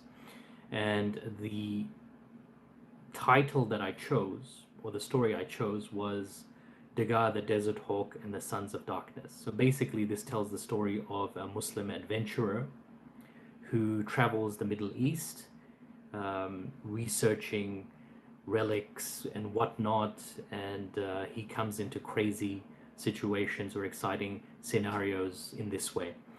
And a lot of this had that Islamic element behind it. It was inbuilt into what the character was and what he was meant to be. And so I wanted to do this, and it all came out of the fact that, you know, I was looking at the Islamic media that already existed, and I felt it was a bit of a letdown because children, even if they're children, they recognize quality. And what I wanted to do was to lift the bar slightly, and I still feel as though I'm lifting the bar as I work, as I continue to operate in this field. But in any case, the starting point was that I asked myself, you know, what can I do? You know, I looked at the stories around and I felt I could do something better. And so I created this particular story as an outlet for that. And the way I did it was, you know, jotted down ideas in a notebook or a diary, and then eventually compiled these ideas into a Word document, and then began writing scripts. And scripts was something of a learning curve for me because I had been to writing of a different kind prior to that, in prose, in story form, etc. and so forth. So writing in script form was a new thing for me, and this was something I had to learn just by looking at different existing comic book scripts. And this is something that I did over a period of time, whereby I put together the entire idea, had someone read it, they offered their criticism or feedback, and I basically refined what I already had. And so one of my first pieces of advice for anyone who's embarking on this is to have a bit of a thick skin, be able to take on the criticism without feeling as though it's something personal. So I did this a couple of times until I had something which was polished and refined. And when I was ready to illustrate, I looked for an appropriate illustrator, someone who could capture the vision and someone who was motivated to work, basically. And this is something I encourage anyone who is like-minded to do, someone who may not necessarily even be an illustrator. If you are creative in a different way, such as myself, someone who thinks of ideas, stories and characters and whatnot, this is perhaps the way to do it. So eventually Dagar, the Desert Hawk and the Sons of Darkness Volume 1 was published, and we are on our way of publishing Volume 2 as well. And this is the journey. And after that, I even published Abraha, which is the story of Surat al-Fil, the story of Abraha al-Ashram, the general who wanted to destroy the Kaaba. And that was another one of the projects that I worked on, which was very different to the first project as well, and purposely done so as well. So this is my journey. This is what it is so far in a very brief, quick form. If anyone wants to reach out and speak more, then more than happy to hear from you. Like I said, I can be contacted on social media. You can contact me on the Facebook group Islamic Fiction, and we have that website imagination.co. So nice to catch up with you guys, and hope to see you around. Assalamu alaikum.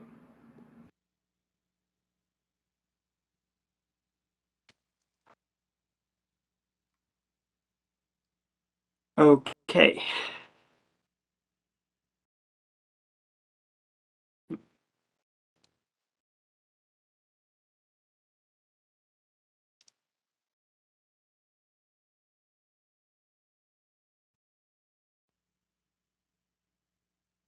And here is another one. So before we get, so the previous speaker was a new acquaintance of mine. And as he mentioned, he is working on a few current comics, kind of in a American manga art style. And here is another talented artist who animated her introduction. Enjoy. Assalamu alaikum and hi. My name is Dakara. I'm a passionate hobby artist dedicated to digital Islamic art. I would like to briefly tell you about my journey as a Muslim artist. There was never really a beginning. I've been drawing since I can remember, and as the youngest sibling of 3 girls, we've all drawn over the years while letting ourselves inspire by the anime shows that ran on TV at that time. I've often tried to imitate my sister's drawing style, but it has changed over time and is definitely not in its final stage yet. But I have come a long way. I mean, look at that! When I got my first drawing tablet in 2014, I started posting digital art on DeviantArt. This was mostly fan art or drawings of my own characters. It didn't take long for people to take notice, share my art online, and ask for more. For the young teenage girl I was, that was definitely cool. But shortly after that, I asked myself, why am I even drawing this fan art? As a Muslim, I didn't find any meaning in what I was doing, especially after looking at the Islamic art community on DeviantArt. There were many of them, but Muslim manga particularly caught my eye.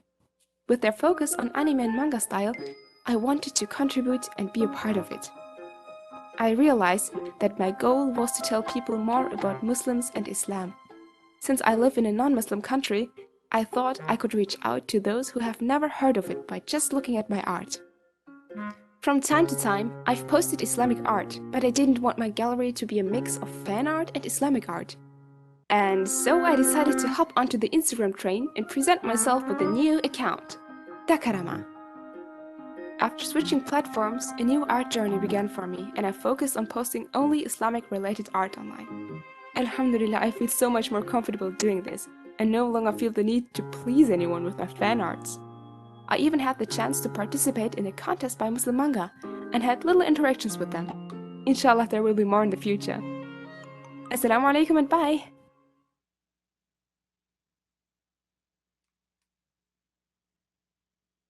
A lot of these videos will be available on youtube.com/muslimmanga, so make sure to subscribe, and you'll be able to have them there.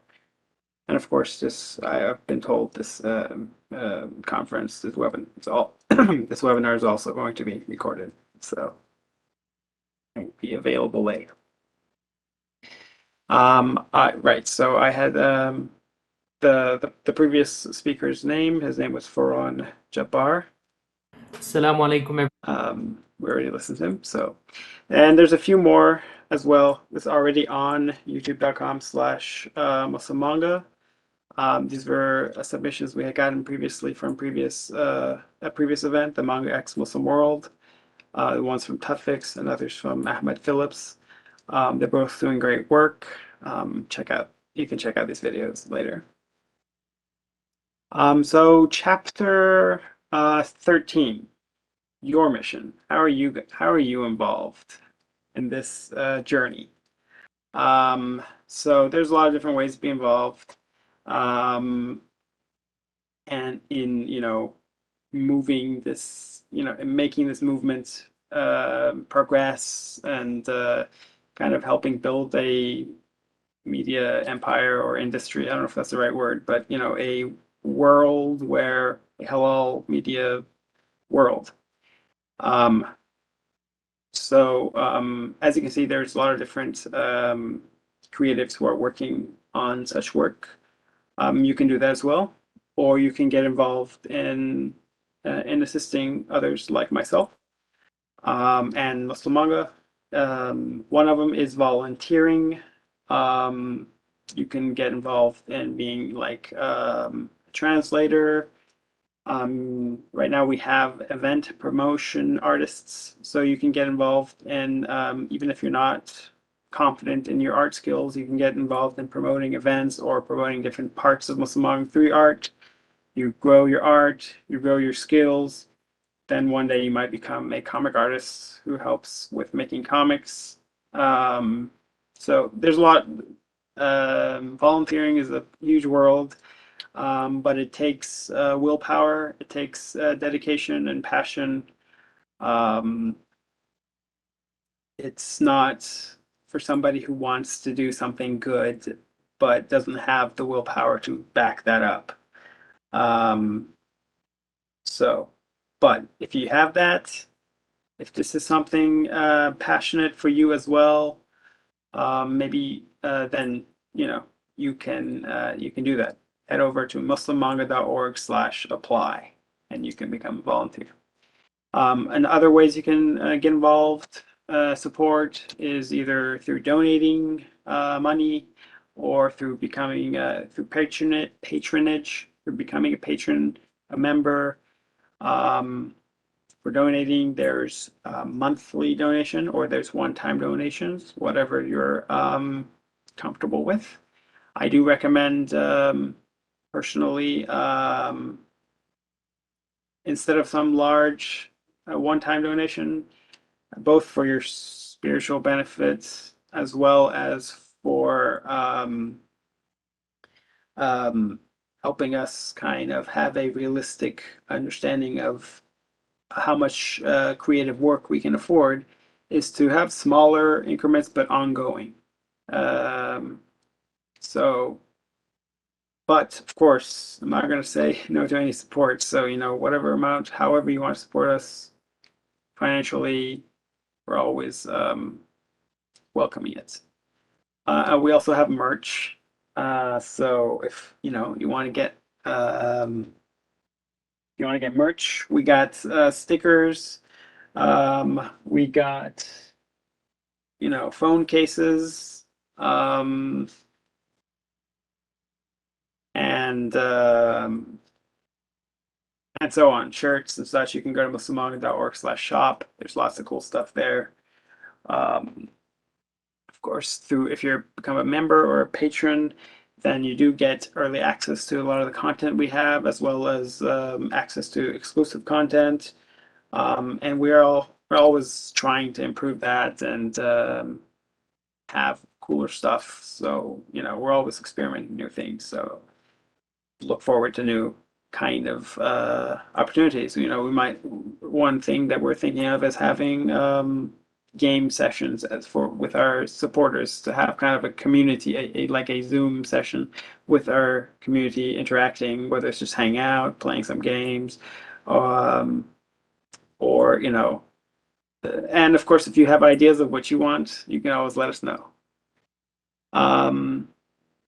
Yeah.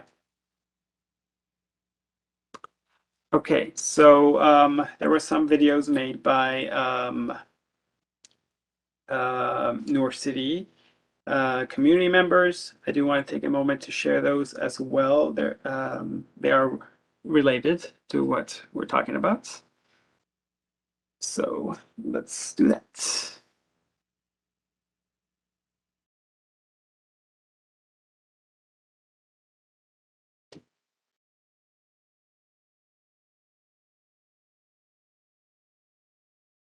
Assalamualaikum, Hamid. How much longer do you think it will be? I just need to let the audience know. No worries. I just need to let the audience know in case they want to use the washroom or whatever you.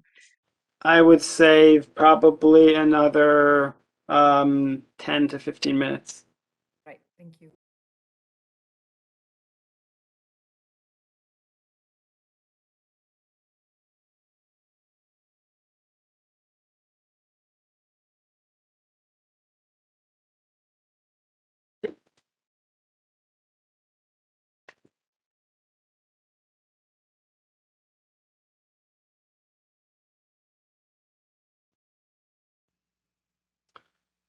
Okay, here we go. Actually, let me just. Okay, great.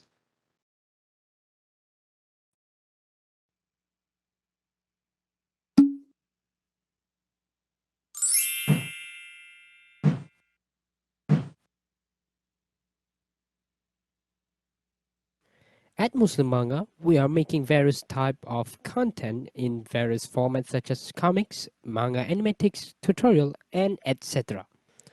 But besides that, we have an online community server on Discord known as Nur City, managed by the community member itself, creating a community or media with a real Islamic values. Plus, we also have our own comedy podcast for Nur City called Keep It Genki, where Nur is having fun, playing games, and discussing fun topics. We also have Muslim Manga Meta podcast, where our founder, Hamid Nouri, having a deep discussion with his guests discussing on Muslim manga and other current Islamic world issues.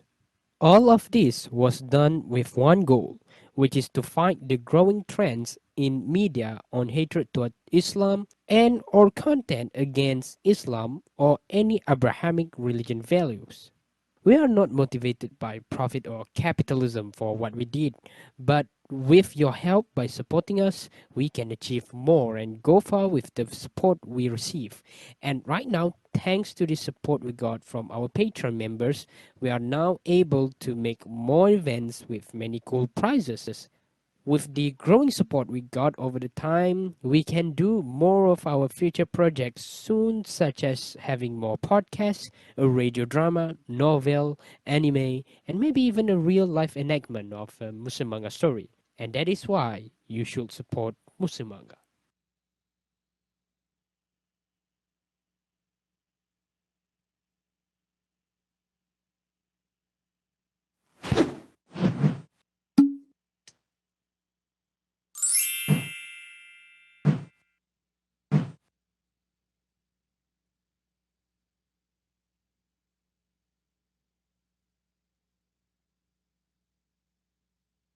Hi, my name is Yani, also known as Biscuit among the Nourisans. Let me see. I got to know Muslim manga by chance on Instagram in early 2021. I think it was one of their Journey of a Muslim comic posts. I started following them on Instagram, and when they posted about needing a translator, I think sometime in October that year, I volunteered and joined the Discord server Nour City. It's been a blast knowing the people that make Muslim manga.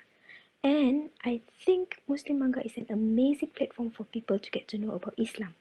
It is also a platform for new artists to showcase and hone their talents. Their comics are relatable, and I'm glad I found them during the COVID period when things looked pretty grey in most days. And I pray that Muslim manga continue to grow as an organization and a community, as a source of inspiration for the new generation. Hello, I'm Arman, and this is how I found Muslim manga. A couple of months ago, I was trying to fix my life, uh, like being more religious, okay? So I was trying to find an alternative for the traditional manga, which contains lots of scenes and stories that goes against my beliefs. So I went to Google and searched for Muslim manga, and boom! There's a whole website named Muslim Manga. Fascinating mangas, adorable drawings. It was just perfect. Moreover, I found the Noor city in Discord. It's my favorite place in Discord these days. I'm really happy that I found Muslim manga, and I look forward to helping in translating its comics into Arabic. Okay, so I first got to know Muslim manga by using the app Webtoons, and what I did was basically search up the word Muslim in the Google, in the search box, and the first thing that came up was Muslim manga, and so I decided to basically binge read the whole series, and I also checked out their website and basically fell in love with it.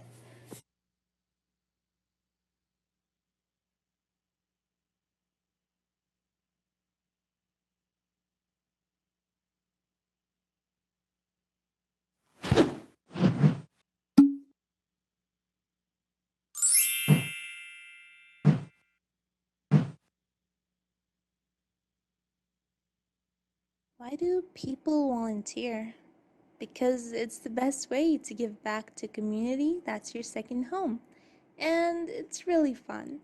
My journey is like many others.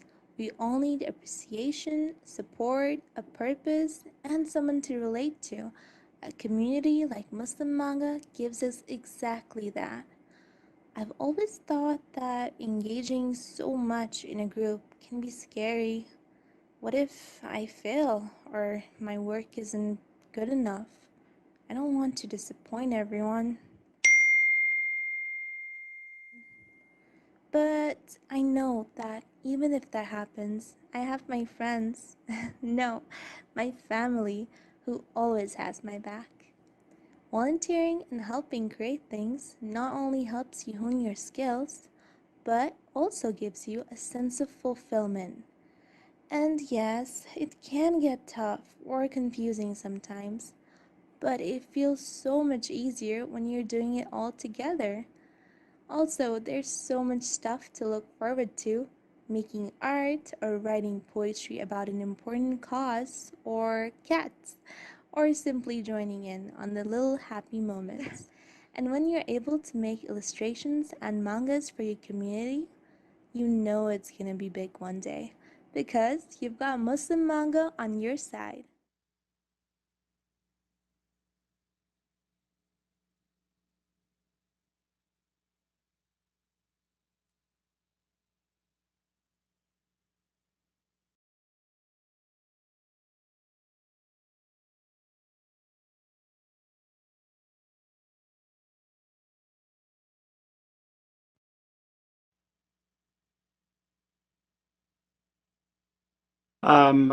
This is pretty much it, but just another note. As long as this has been pretty brief in terms of all that can be discussed about all the different areas. So make sure to subscribe on our newsletter to on.muslimmanga.org. That is the newsletter. And this is credits. So thanks to our patrons. These are just a few of the ones who are regularly supporting, but we have a lot of others. Thanks to all of them. There's a full list at muslimmanga.org/patrons. So, thank you everybody. Thank you so much. You enable us to do this. And again, anybody who's watching, do consider supporting where you put your money has real impact on the future. We've already put a lot of effort. We've even inspired people throughout the years. And you can be part of that moving forward.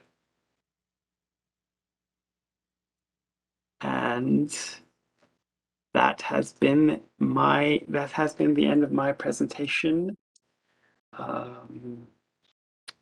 Thank you very much, Hamid. I'm sure your throat is really parched, so if you want to have a glass of water, as I kind of summarize very quickly, this very engaging session.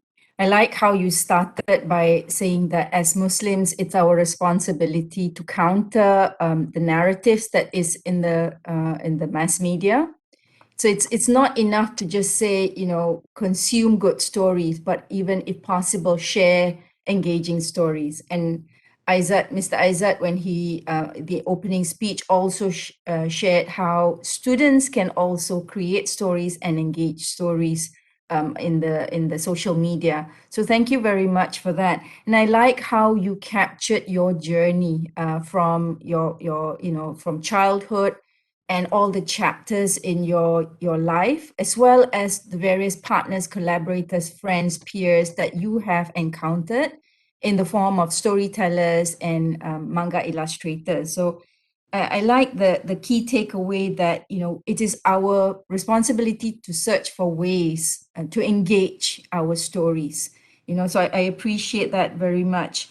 And how that by creating stories and sharing our stories, we are in fact adding to the perspectives and worldviews of people who might not know about us. And I really appreciated that you shared the stories of so many different storytellers, visual storytellers, and they come from so many different transcultural background. And there was a question about asking whether we can collaborate with you, and you've also shared with us where we could collaborate with you. So my strong recommendation to the audience members is that, engage with Mr. Hamid and his team at Nouri City at on.muslimmanga.org, and also the other, and YouTube, obviously, and also the other, storytellers that he showcased, Asia Al-Fasi, Dhaka, Furqan Jabbar at imagination.co. So, just a couple of questions. There are lots of questions that was asked. And throughout your session, you kind of covered it. So I'm quite happy to see that, including questions like collaboration, how do we collaborate with you and everything. So I think you've covered that as well. I'm just wondering though, to what extent, you talked about, creating narratives or counter narratives, right, through your visual storytelling. So I'm just wondering to what extent the feedback that you've gotten, because you've been up and running for a couple of decades now, so to what extent have the feedback that you have received, be it from Muslims as well as non-Muslims, to what extent has it colored your storytelling techniques or your ability to tell engaging stories? Well, you have to be, as one of the other videos I shared, you have to be able to take some criticism to be able to continue to improve. On the other hand, you also can't necessarily, move to every, whim of so many different perspectives and people. I'd done that before when I was starting my organization in its initial phases. In one of the phases, I was trying to make a community that would make my friends happy. So at least that was a concern of mine. And so, I was trying to get them to come to my site, but they weren't coming. And they would come up with different reasons. Initially, I was using free domains and they had these long names and stuff. There's a million excuses of why they wouldn't come. URLs too long, not memorable, it's it's this way or that way, and I would jump to this whim or that whim, and they wouldn't come. I wouldn't get happy. Nothing productive happened until I kind of realized that I can't live to please others. If from my perspective, it's either you live to please your Lord, or if you're not religious, then you live to like improve, make yourself happy. If you want to, whatever, a religious way you go or sectarian way you go, I don't think you can sustain a form of happiness or fulfillment if you're trying to please others. That's not to say to not take criticism and not to improve, but yes, I hope that may have. Yeah, that's very well put, and I think I would like to end on that note. Just a quick question from one of our students in UKM. Is Muslim manga only for Muslims? I would say no. So I have written an article on on.muslimmanga.org showcasing the difference between Muslim manga versus Islamic manga versus Muslims manga. So I'll briefly talk about that. Islamic manga teaches something Islamic. Muslims manga is made by Muslims. And that doesn't have to be Islamic. It could even be problematic from an Islamic perspective, but it's made by Muslim. Muslim manga is kind of this in between that I've come up with, where it uses Muslim characters to tell stories.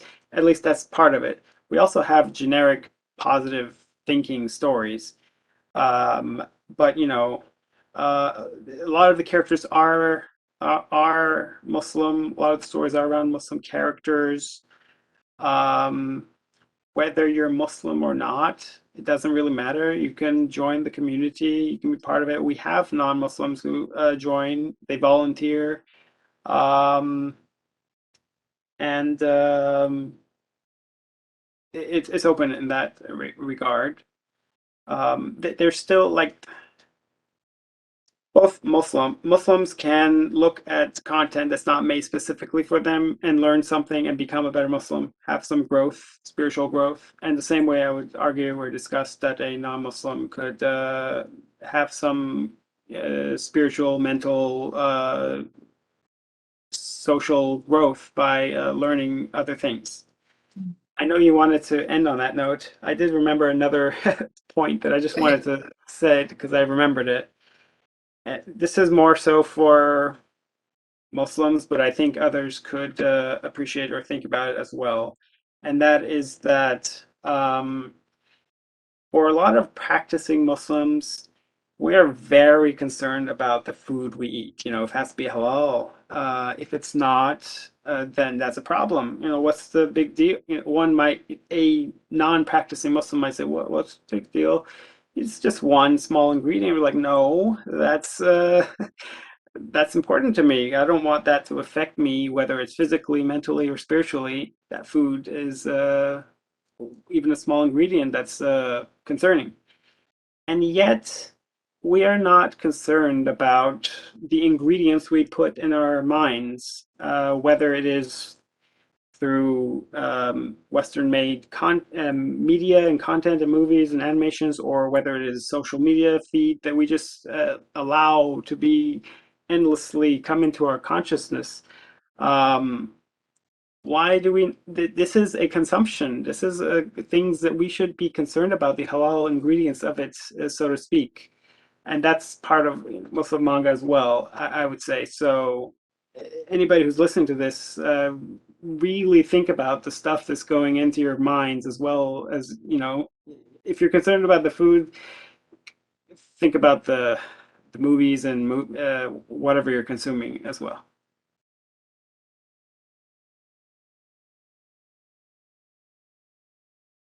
Brilliant. I just wanted to capture that. So I've cited you between food for the body and food for our emotion and spiritual growth. The content we consume affects us. So I think on that note, thank you so much, Mr. Hamid Nouri, for a wonderful, engaging session that I feel will open doors for our audience members, either as storytellers, as manga enthusiasts, or even as fellow researchers, because we have questions of how to collaborate with you on our chat box. So I think you've given us quite a few opportunities or ways to engage with you, either via email or the newsletter or the YouTube channel, or even your site, muslimmanga.org. So I welcome everyone's engagement with Mr. Hamid Nouri. You may even want to chat with him personally in our chat box, if that's okay. So thank you so much again, and I hope we have benefited from this first session. And I would like to send the session back to Saadah. Thank you. Thank you so much, Mr. Hamid Nouri, for sharing with us your great story. And thank you so much, Dr. Rehana. Dear everyone, we have 2 more interesting slots that we have lined up for you after this. But before we move to the next session, let's take a break for about 10 minutes. So see you after this.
Ada, you're muted.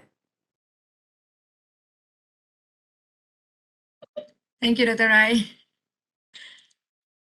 Hi, meet again. Now we are moving on to our second speaker, Mr. Fernando Cifuentes. Mr. Fernando is a Guatemalan Muslim born in Guatemala City in 1994. He became Muslim at the age of 20. Since then, his life goal has been to create art that promote Islamic teaching. Raised in a country that is not part of Pays du Nord, he has been able to witness the misinformation that certain media outlets produce. His motivation lies in the need to speak up against the injustice committed against Muslims around the world. One prominent characteristic of his writing style is that he tries to focus on stories that deal with small adventures and small details. He tries to look for the big in the small and learn from it and teach all of his readers about this. And now, Mr. Fernando will share with us his life journey and his perspective on transcultural mindset in manga. For this session, the discussant will be Dr. Melissa from University Kebangsaan Malaysia. Please welcome Mr. Juan Fernando Cifuentes and also Dr. Melissa.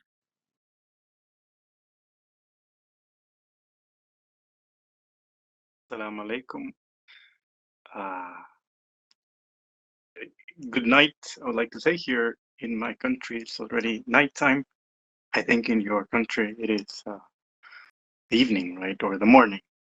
But so good morning to you. So please excuse me if I stutter a little bit. I am a little bit nervous, but all right. So I will like to begin by sharing my screen with a very beautiful quote. Beautiful quote. One second. One second. Oh, there.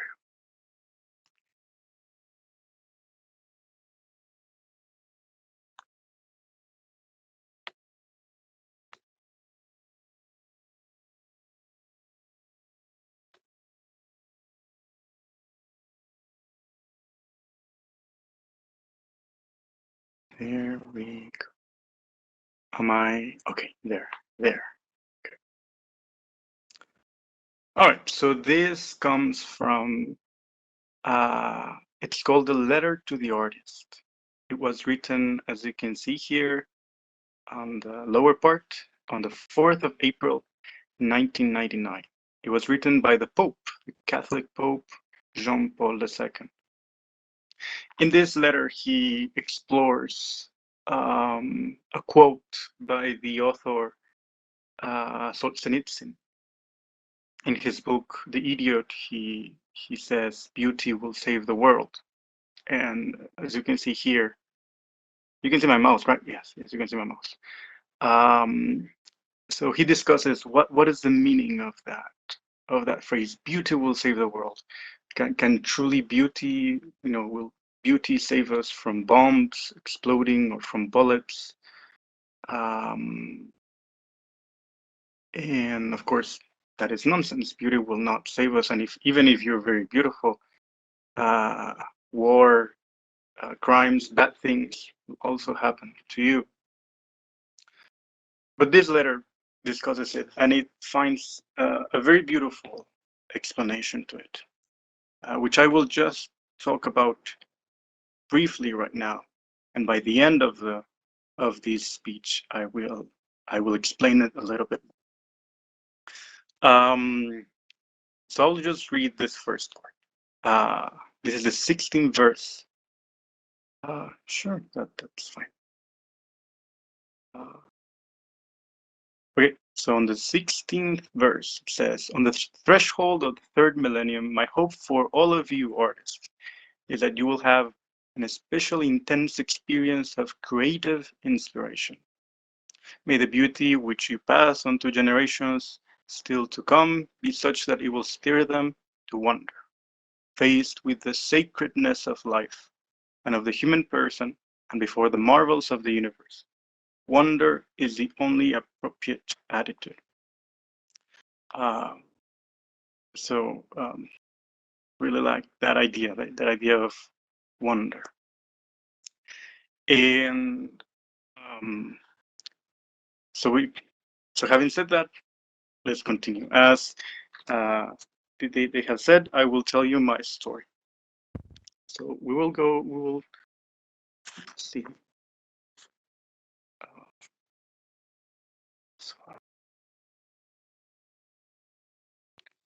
There we go. Okay. So I will share with you some images. Okay, first my name. As you can see, this is a very simple screenshot. I just typed my name on Word. No big deal. No, not much production here. So my name is Juan Fernando Mora Flores y Fuentes. So Juan means it's a Jewish name. It is grace from God. That's what it means. Fernando means brave, means forest. Mora Flores. Now that is literally translated as blueberry flowers or purple flowers. And Cifuentes, which means it comes from Spain, and it comes from a town that had 100 fountains. Cifuentes is a shortening of Cien Fuentes. Cien meaning 100, Fuentes meaning fountains. Now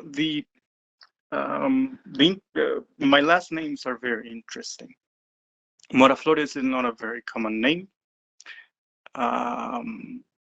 And that is because I belong to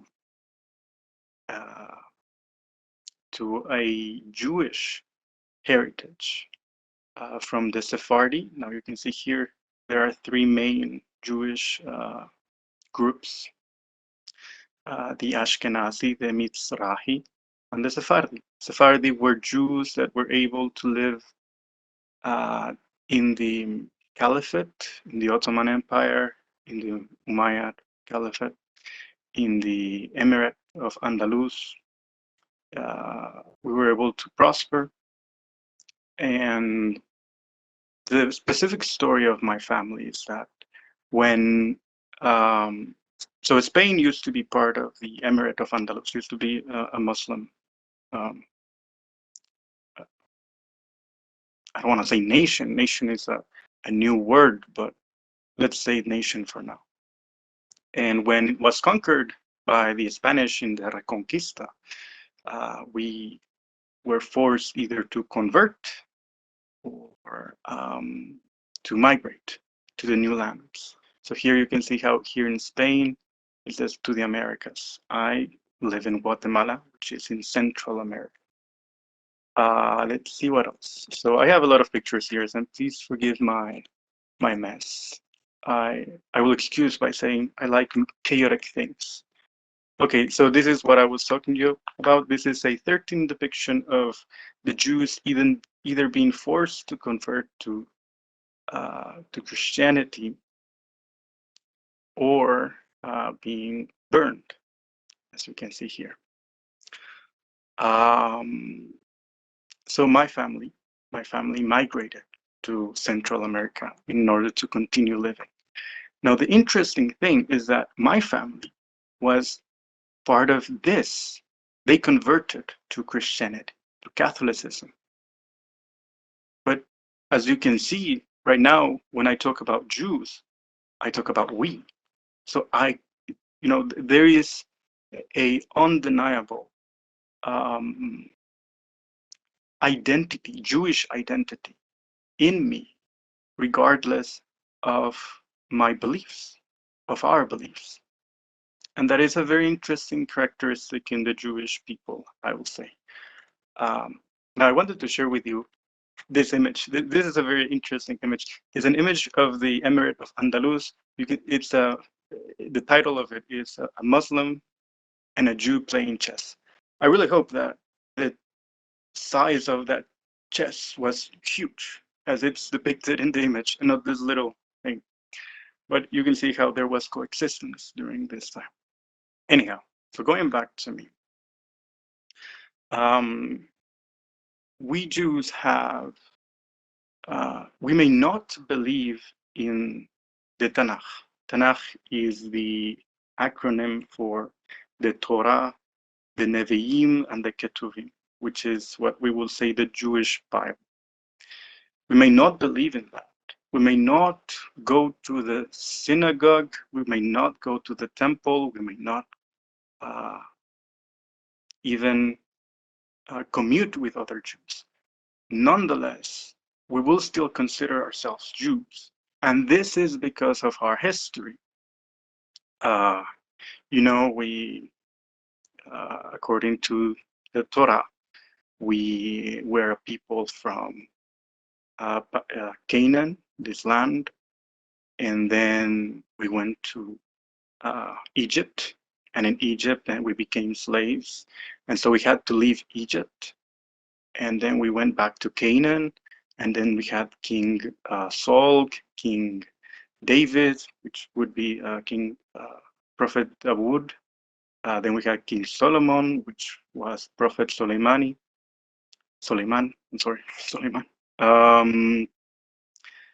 And then we were conquered by the Babylonian Empire, by the Assyrian Empire. But nonetheless, we continued, regardless of us being defeated, we were conquered. We continued to have our identity. We continued to cherish who we were and our history.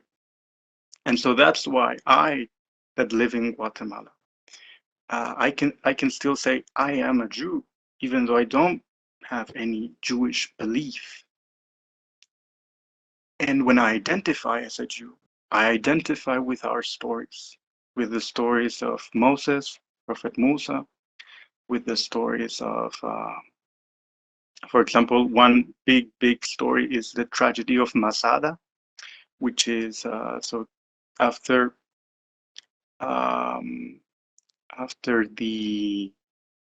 this came after Jesus, after Prophet Isa, the Jews rebelled against the Roman Empire, and we were cornered in this fortress called Masada. And of course, we're going to lose against the Roman Empire. And the Jews decided that instead of being defeated, we would rather kill ourselves. So it was a tragedy, a mass suicide. And this is part of our history, part of our identity. You will find this different, but I have gone to Israel, and I have gone to the museum, which they call the Museum of Independence. And one of the reasons that one of the inspirations that they have in fighting the Arabs, in fighting the Arabs, is this idea of Masada. We will not allow ourselves to be defeated. Now, this idea, even though sounds very brave, it is also the same idea that inspires the oppression towards Palestinians, the anger, unjustified anger towards many other nations or races. So even though I still conserve this idea of being Jew, it can also be I would say it can be used for good things, but it can also be used for bad things. I would say it's a good thing that we remember our past, that we keep our identity, but it's also a bad thing when we use our history to oppress other people, to create a big definition between us versus them. And by creating them, they're not similar to us, which is the idea behind the oppression of Palestinians. They're different. They are not Jews. They don't deserve the same things that we have. So that's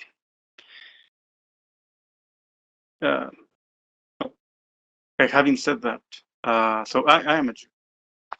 I was not raised in Judaism. I was raised in Christianity. I would say that I was a very passionate believer in Christianity. I loved reading and learning more and finding new things. But certain experiences made me move towards a different form of belief. I became an atheist. As an atheist, I was very anti-religion. I was that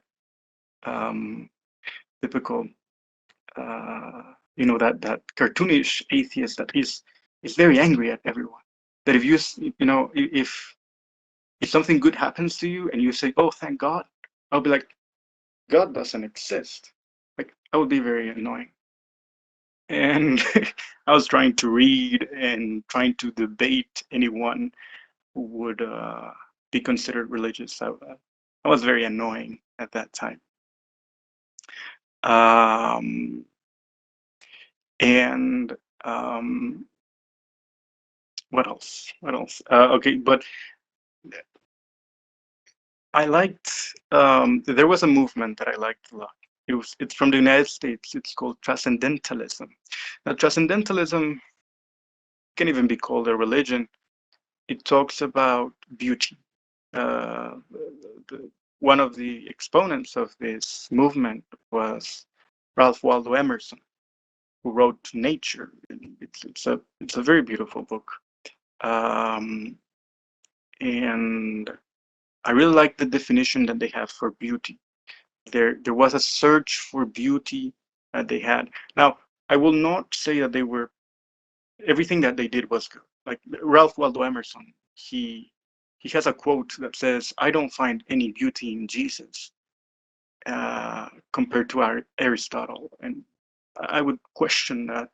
I would say that Jesus has more. Prophet Isa has more beauty than Aristotle.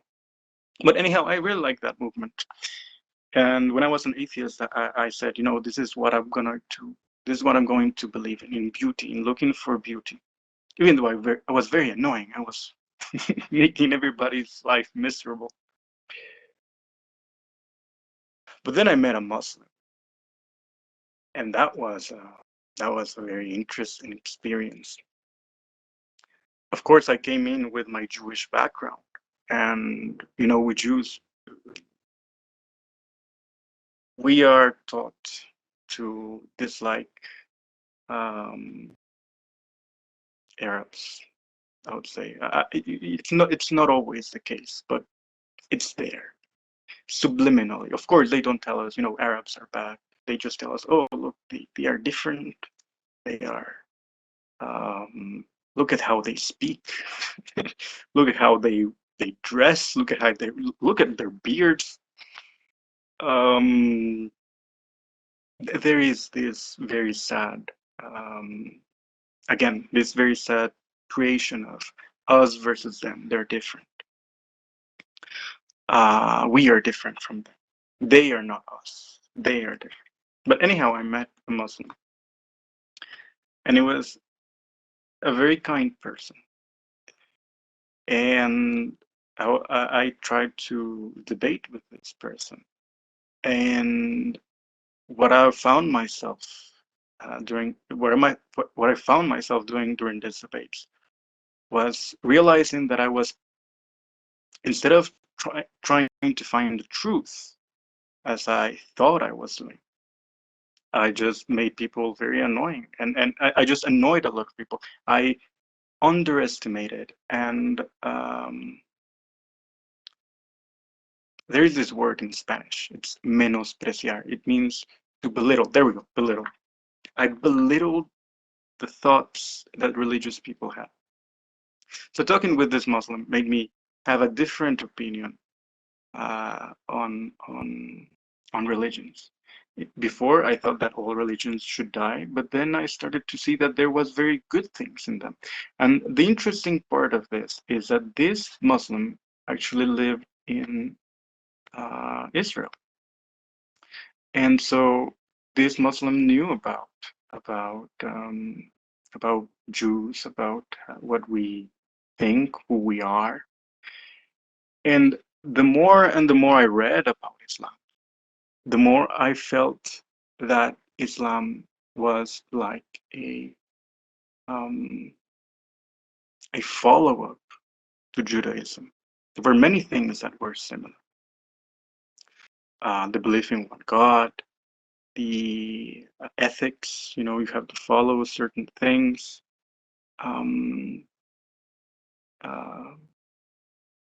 Islam really had a lot of similar things. And little by little, this identity that I had as a Jew, that is not linked to what I believe, started to show up and be more prominent and say, hey, you know, what if, you know, just give them a chance. You know, think about what they're saying. You know, there is one God, God is unknowable. So even if we try to say, you know, if we try to pinpoint God, you know, you don't really know. That's the whole idea of God. God is unknown. God is not a man nor a woman. God is not subjected to time or space. So how can you understand it? How can you as an atheist understand it? And those questions started to fill out my head. I felt myself that little by little started to believe in Islam. Now the thing is that this was a challenge to me, because I live in Guatemala, where I would say that the Islamic population is about 100 to 200 people, and the total population is we have 17 million people. So out of 17 million people, I would say we have about 100 to 200 Muslims here. Just before I move on, I wanted to share something. There. And now I will proceed to explain this. But little by little, started to get more interested in Islam. I went to the mosque here. We have only like 3 mosques. Before, when I converted, we had like 2 mosques only. It was a complete. It was an interesting thing going to the mosque. I remember I was afraid. I was afraid of Arabs. I was afraid of Muslims. The mosque that we have here are from Egyptians and Palestinians. And when I saw this huge guy with this huge nose and this huge beard, I thought, oh dear Lord, I shouldn't be here. But you know, under the excuse that I liked Islamic calligraphy, I said, hey, I come here to appreciate your Islamic calligraphy. And they looked at me kind of weird, like, what are you doing here? Calligraphy? What? But they opened the gates. They said, yeah, you can go inside. Look at whatever you want to look. They were very kind to me. And it was very funny. So little by little started to believe in Islam. And I think that one of the things that made me become a Muslim was precisely my Jewish identity. This is from the book. This is one of the book of the Torah. This is the Deuteronomy. If I recall correctly, it's the 5th book in the Torah. And this is the chapter 18, verse 18 to 19. This is claimed to be a prophecy of the Prophet Muhammad in the Torah. So it says, I will raise up to you a prophet like you from among their fellow Israelites, and I will put my words in his mouth. He will tell them everything I command him. I'll call to account anyone who doesn't listen to my words to that prophet. The prophet speaks in my name. Now, the interesting context of this verse is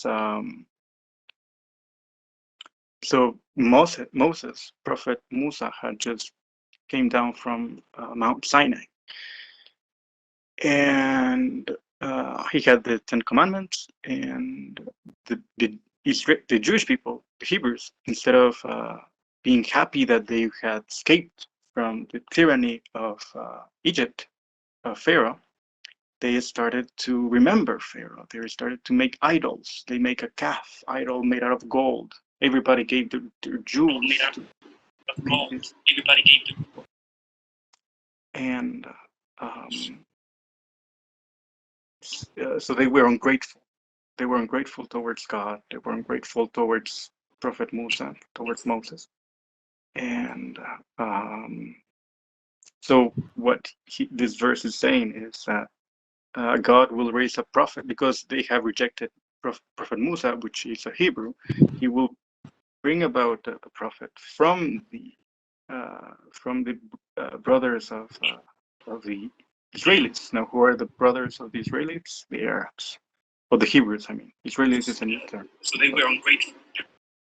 So I think one person has their microphone. Oh, could you close your microphone?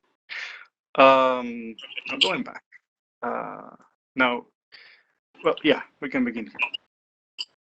Now, the interesting thing is that as I was learning about Islam, so just to conclude that verse, so I saw that in my Torah there was a prophet Muhammad, and I thought, maybe this is a prophecy, maybe Islam is true. So little by little started to learn more about Islam. Now, as I was learning, I was also discovering my path in art. I was doing a lot of art. I was doing a lot of things.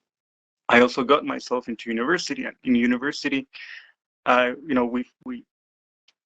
university we have a lot of activism, and one of the things that I really resonated with me in the Quran is that we should, as Muslims, we should oppose all type of oppression. So the first thing that I did is that I joined the students' union that were protesting all the time. Now, they were not religious at all, but I thought, I'm a Muslim, so I'm going to show my Muslim identity by protesting. You can see this.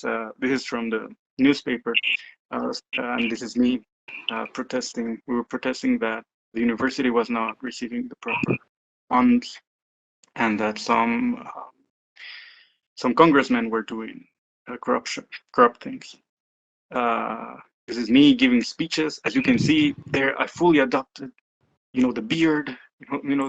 That beard that I thought was ugly. I was let it grow, and I started giving speeches. I would insert Quranic verses during my speeches.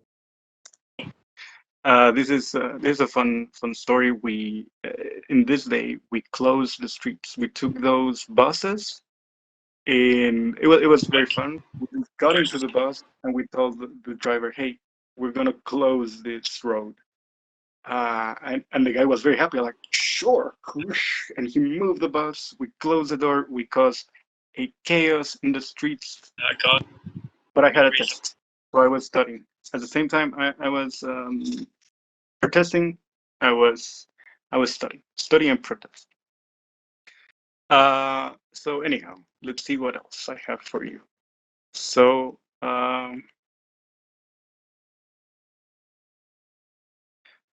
right now I no longer protest. I do other things, but little by little I wanted to prove my Islamic identity, my Muslim identity, and it was hard here because I didn't have many people to talk about Islam.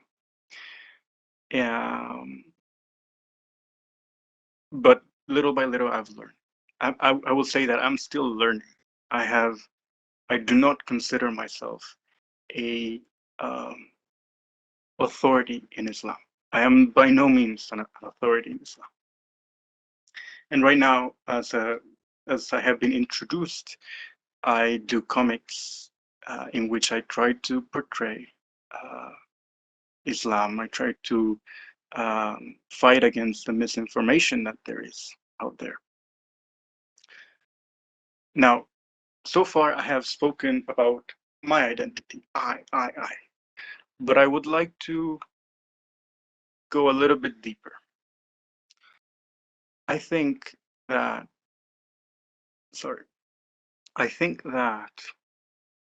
our identities are really not our own. Our identities are really based on the relationships that we have with other people. Let me explain. So why did I become a Muslim? Well, I became a Muslim because I interacted with Muslim people that were very nice to me, and I was able to see myself as a fool trying to prove that God didn't exist when I don't even have the knowledge to prove that. And there is, I would claim, there is no knowledge to prove that.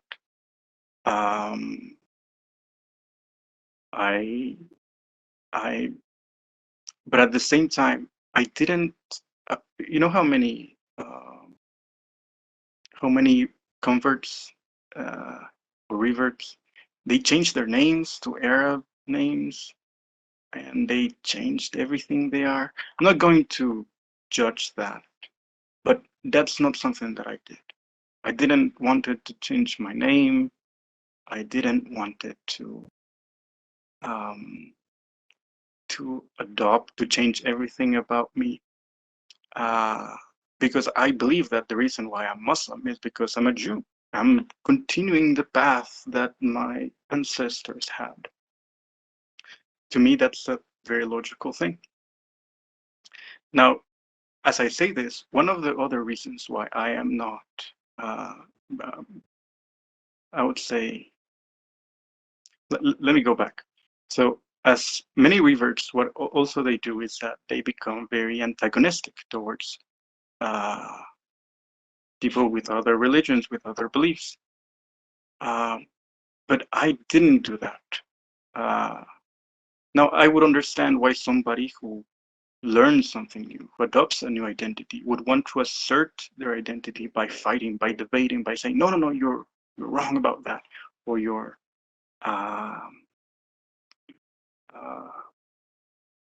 yeah, you're wrong about that, things like that.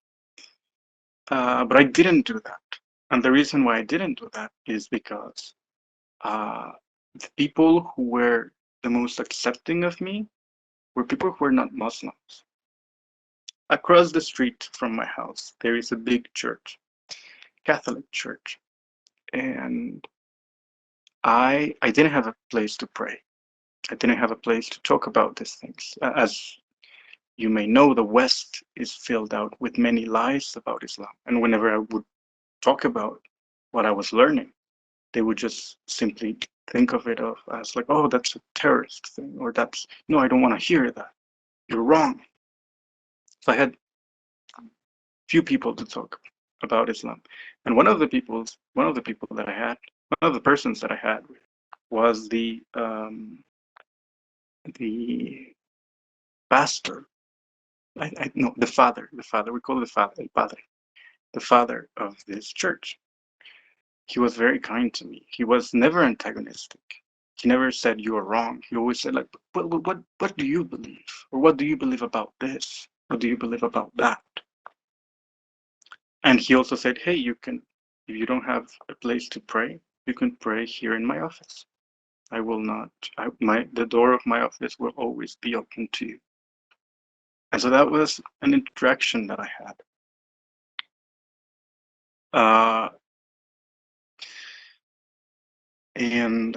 What else? What else can I tell you about? So I've met a lot of wonderful people that have allowed me to be who I want to be. And because of that, one of the things that I try to portray, or I try to be as a Muslim, is be kind. Be kind to people. You may believe different things from what I believe, but I will be kind to you. Now I have very little time right now. I should go to sleep soon. So I just want to tell you about this little thing. So we're talking about the portrayal of transculturalism in the visual art. Now, the way that I do that is that I go from personal experience. I have a lot of stories that I would love to tell you about, but I will tell you about this one. I made this one when the pandemic started, and we had lockdown, this horrible lockdown. I became very depressed, and I thought my life was worthless. It was a horrible time. Some relationships ended, friendships ended. I'm not really good at texting, so I couldn't keep my relationships through text. It was a horrible time. And I even had suicidal thoughts. I will say it. Now I always try to make funny things about this. So I had a friend and I said, hey, you know what? Let's kill ourselves. I don't want to live anymore. And he was like, sure, let's kill ourselves. And of course, we're not going to kill ourselves. We were going to go on our bikes and hope for a truck to crash on us. But instead, we went on a bike and we went to an adventure and we discovered a lake. And it was kind of beautiful experience. And then we thought, right now it's a funny experience how from a very depressed state, we ended up biking around the lake and realizing that the world is full of wonder and beauty. After that, I decided to make this. Now, of course, this is just a clip from a bigger animation, which I will not show you yet because it's not finished yet.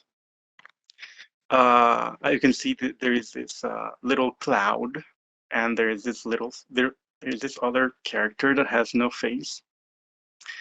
And in this world, there is nothing. Everything ended. The land is blue.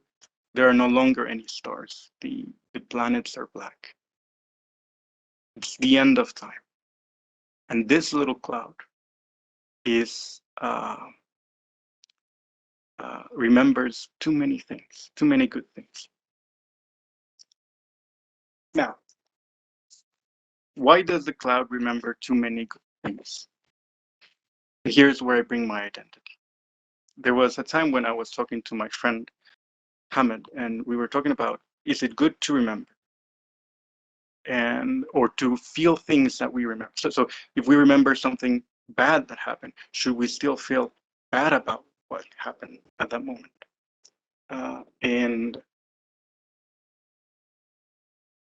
We think that it's a yes. Let me give you a better example. So let's say that we read in our history books about a crime that happened. Should we get angry about that crime? And we, after debating a lot, we concluded that yes, we should. And we should, based on the hadith in which the Prophet says that if you see something bad happening, you should go and stop it.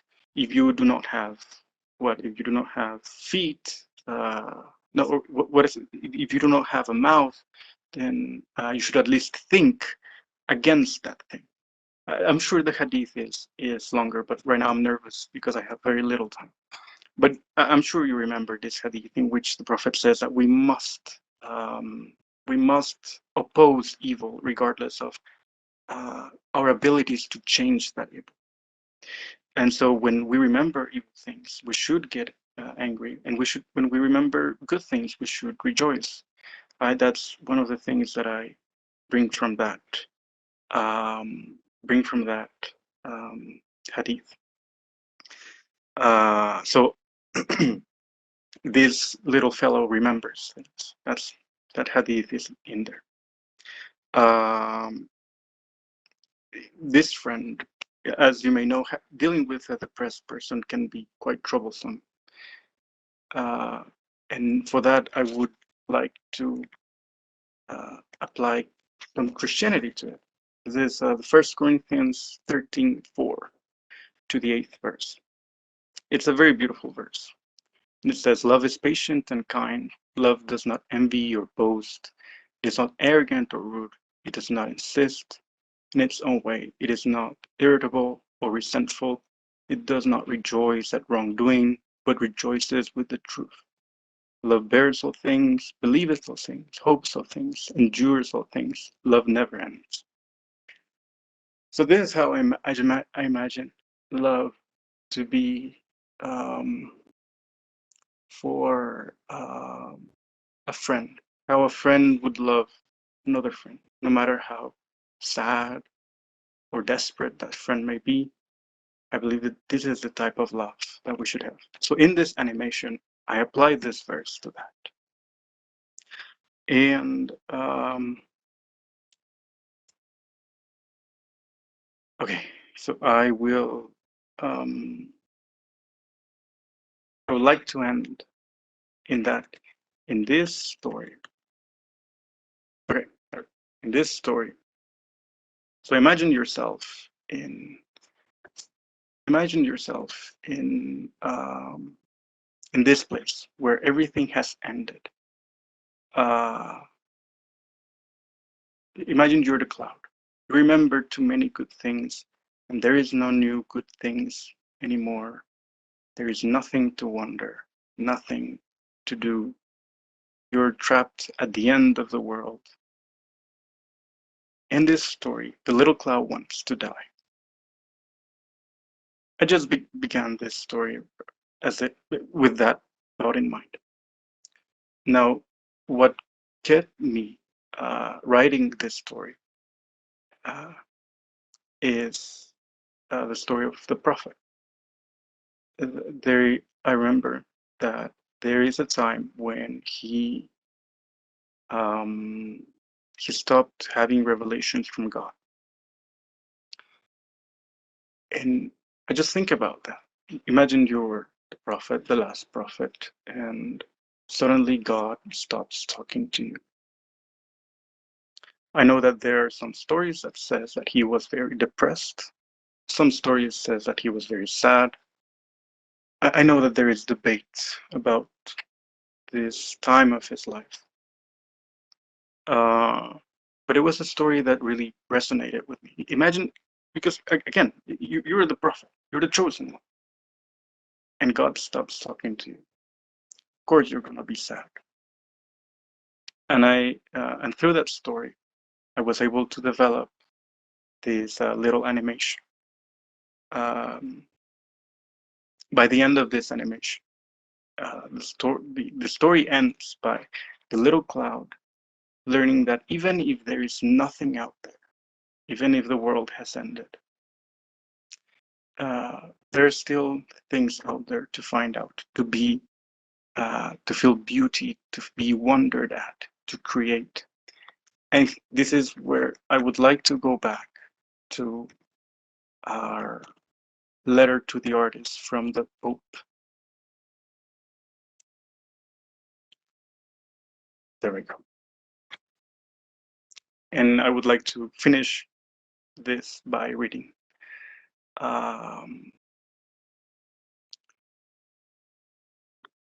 So we have read the first paragraph, and let me continue from that point on.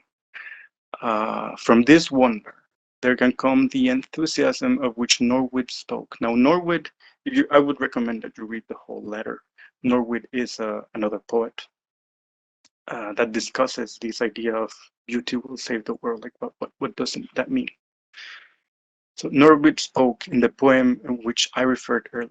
People of today and tomorrow need this enthusiasm if they are to meet and master the crucial challenges which stand before us.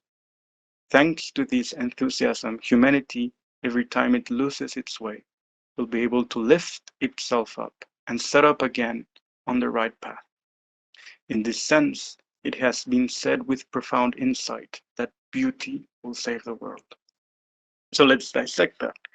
So he's saying that every time we find ourselves to be lost, to lose the meaning in life,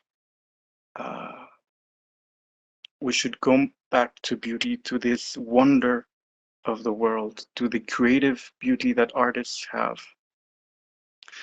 And this will inspire us. This will give us enthusiasm again to fight. I think that today we have a lot of problems. We have ecological problems. We can also, I am an economist, so I can say this very with a lot of confidence. Our socioeconomic system is horrible. Many things are bad. And it seems that the problems that we have are so big. Just the pandemic. Imagine that if you were depressed during the pandemic, I don't blame you. Everything ended at that moment. And everything ended at that moment. So of course we're gonna feel desperate, but we should be inspired again in the beauty. Now I have to finish this, so I'll just read this 2 more paragraphs. Beauty is the key to the mystery and a call to transcendence. So to go beyond ourselves. I think that when we're depressed, when we're in despair, we think too much of ourselves. We think too much on what we're going through, but we need to transcend. It is an invitation to savor life, to dream of the future. That is why beauty of created things can never fully satisfy. There's that hidden nostalgia of God which a lover of beauty like St. Augustine could express in comparable terms. Late have I loved you, beauty so old and so new, late have I loved you. And this is the call to all the artists. Artists of the world, may your many different paths all lead to the infinite ocean of beauty, where wonder becomes awe, exhilaration, unspeakable joy. So you can see here that I have spoken to you of this letter of the Pope, which is completely different from my beliefs, but I think there is beauty in every little thing that we do, in every identities that we have, in the things that we see, in the people with whom we interact. And that's how I would like to end this speech. I would ask that if I may answer your questions through text, please, please, please. I'm afraid I need to stop talking. Yep.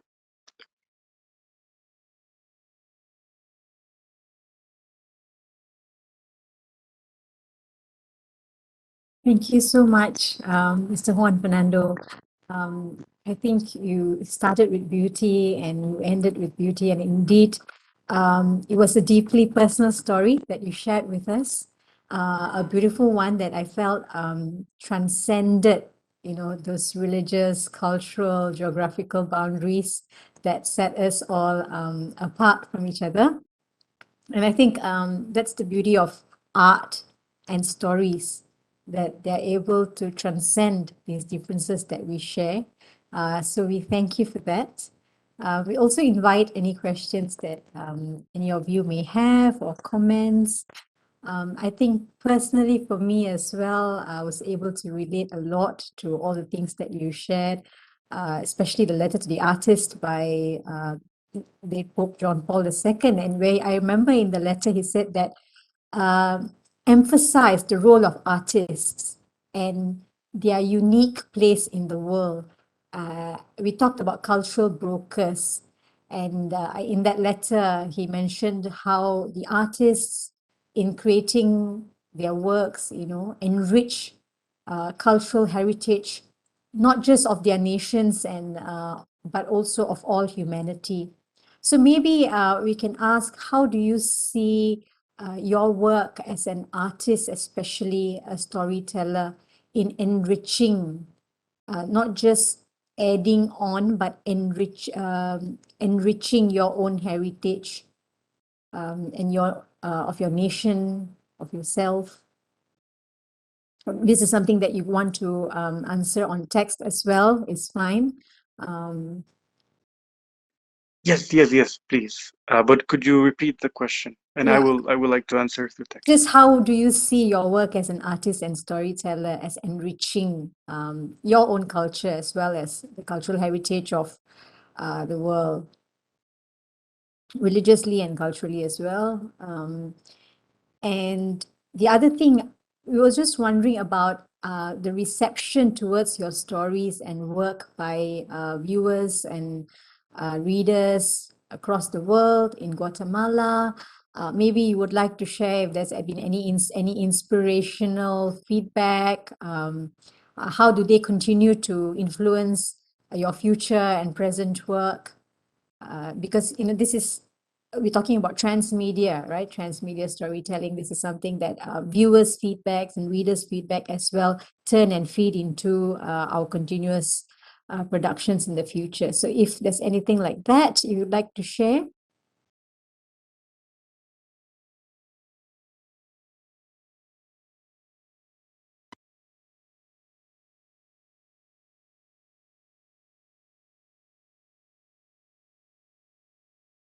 I think maybe that's all. Since Mr. Juan will be answering via chat, Dr. Rahana, is there anything that you wanted to add? Any other questions? We can continue to type, I think, and Mr. Juan will answer. So thank you very much. Or I'll hand it over to you, Sada. Thank you so much, Mr. Juan Fernando Cifuentes, for your great sharing. And thank you so much, Dr. Melissa. I believe that all of us are really enjoying ourselves listening to Mr. Fernando's journey and his great perspective on transcultural mindset in manga. Thank you again. So ladies and gentlemen, let's take a break for about 10 minutes before we move to our last session with our third speaker, Mr. Azmi Hussin. So in the meantime, if any of you would like to share your stories or your opinion on your social media, such as Twitter, Instagram, or Facebook, please do tag us by using the hashtag that we mentioned before, hashtag transcultural mindset. Again, hashtag transcultural mindset. So see you after this. Take care.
Hi, Assalamualaikum, meet again.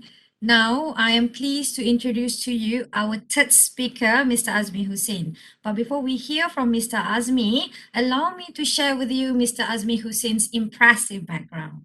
Mr. Azmi Hussin is a Penang-born cartoonist, best known for capturing the nostalgia of growing up and living in Penang with his pen. Although he draws inspiration from his idol and mentor, who is the legendary Malaysian comic artist Datuk Lat, Mr. Azmi continues to showcase the breadth of his talent from comic to still life and portrait through the years. And as new style emerge, it becomes apparent that Mr. Azmi does not stray away from one common theme, which is his love for the state. Keen to promote Penang's cultural story through his work, Mr. Azmi's creation often highlight the unique elements of the state.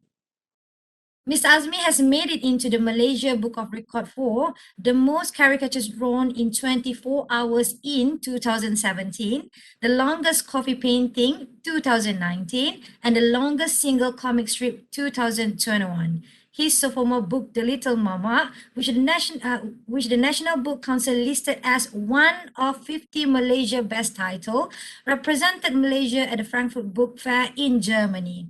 For his contribution in the industry, he received the Pekomik Kembara Award by Persatuan Penggiat Komik Pekomik Malaysia 2018 and was named as Tokoh Cartoonist Negeri Pulau Pinang 2021 and 2022. So impressive, right? So into this session, Mr. Azmi Hussin will share with us his great journey and his perspective on transcultural storytelling through comic. The discussant for this session will be Associate Professor Dr. Muhammad Muzaffar Idrus from University Science Islam Malaysia. Please welcome Mr. Azmi and Associate Professor Dr. Muzaffar Idrus.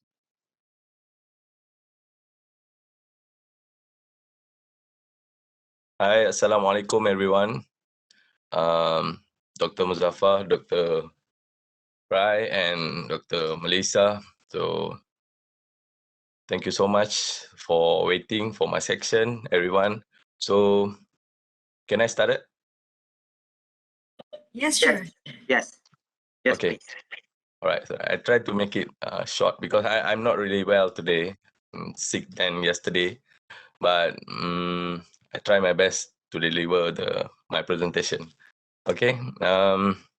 My name is Azmi Hussin. Born and raised in Penang, Malaysia. I'm a cartoonist. Maybe I will start my story from my childhood days. My father is the one the Indian Muslim who immigrated from India, from Tamil Nadu to Penang. He started his business here as a kueh seller. And then he started his own small coffee shop in Bagan, Butterworth in Penang. Then he married my mom, and I'm the youngest among 3 children. I have my brother and sister. The gap between me and my brother is about 11 years. So when I was born, they already grew up and they already have their circle of friends. And I was a baby that time when I was about 3-4 years old. I don't have much time to spend with them. Mostly I just playing around my kampung alone and all that. We live in Kampung Bengali, Bagan, which is surrounded by the majority is Indian family. So in my house, we speak in Tamil. So my neighbors also speak in Tamil, and I am, it's become like I'm really fluent in speaking in Tamil. Then when my father passed away, when I was about 6 years old, we moved to another place in the Malay kampung, where is the majority people there is Malay. And if I'm not wrong, we are the only Mama family, Indian Muslim family in that kampung. So, when I try to join with the kids in that kampung, when I try to make friend with them, it's kind of weird because I'm not good in Malay. I just go to them and spoke in Tamil, and they was like, "Oh, what are you talking about? Oh, are you Indian?"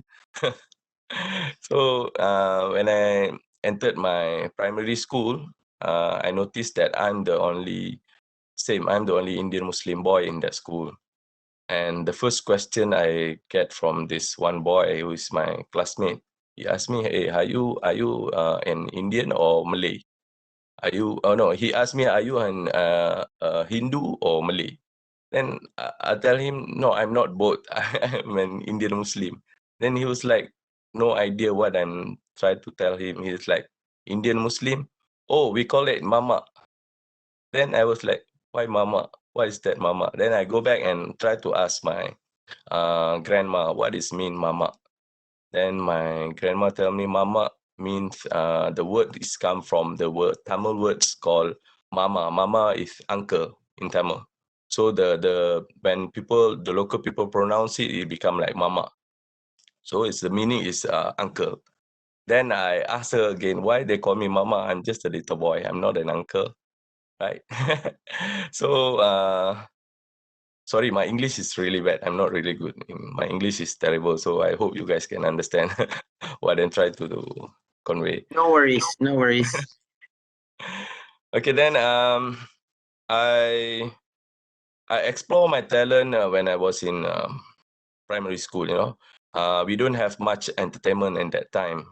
We don't have a gadget, we don't have internet, we don't have games and all that. So most of the time I will read comics. Those days, if I remember, like Gila Gila.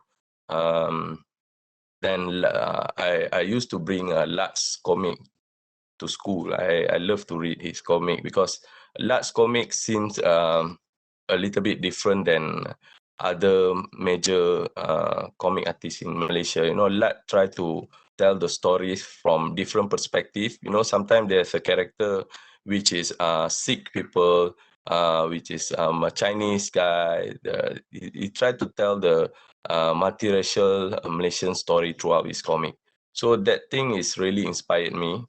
As I remember when I was in Standard 1, in 1991, I just bring 20 cents as my pocket money to my school. So my mom just give me 20 cents. So there's with that 20 cents, I able to buy drink for 10 cents and another 10 cents for nasi lemak. And I don't think it's enough for me. I'm a little bit chubby. I love to eat a lot when I was young.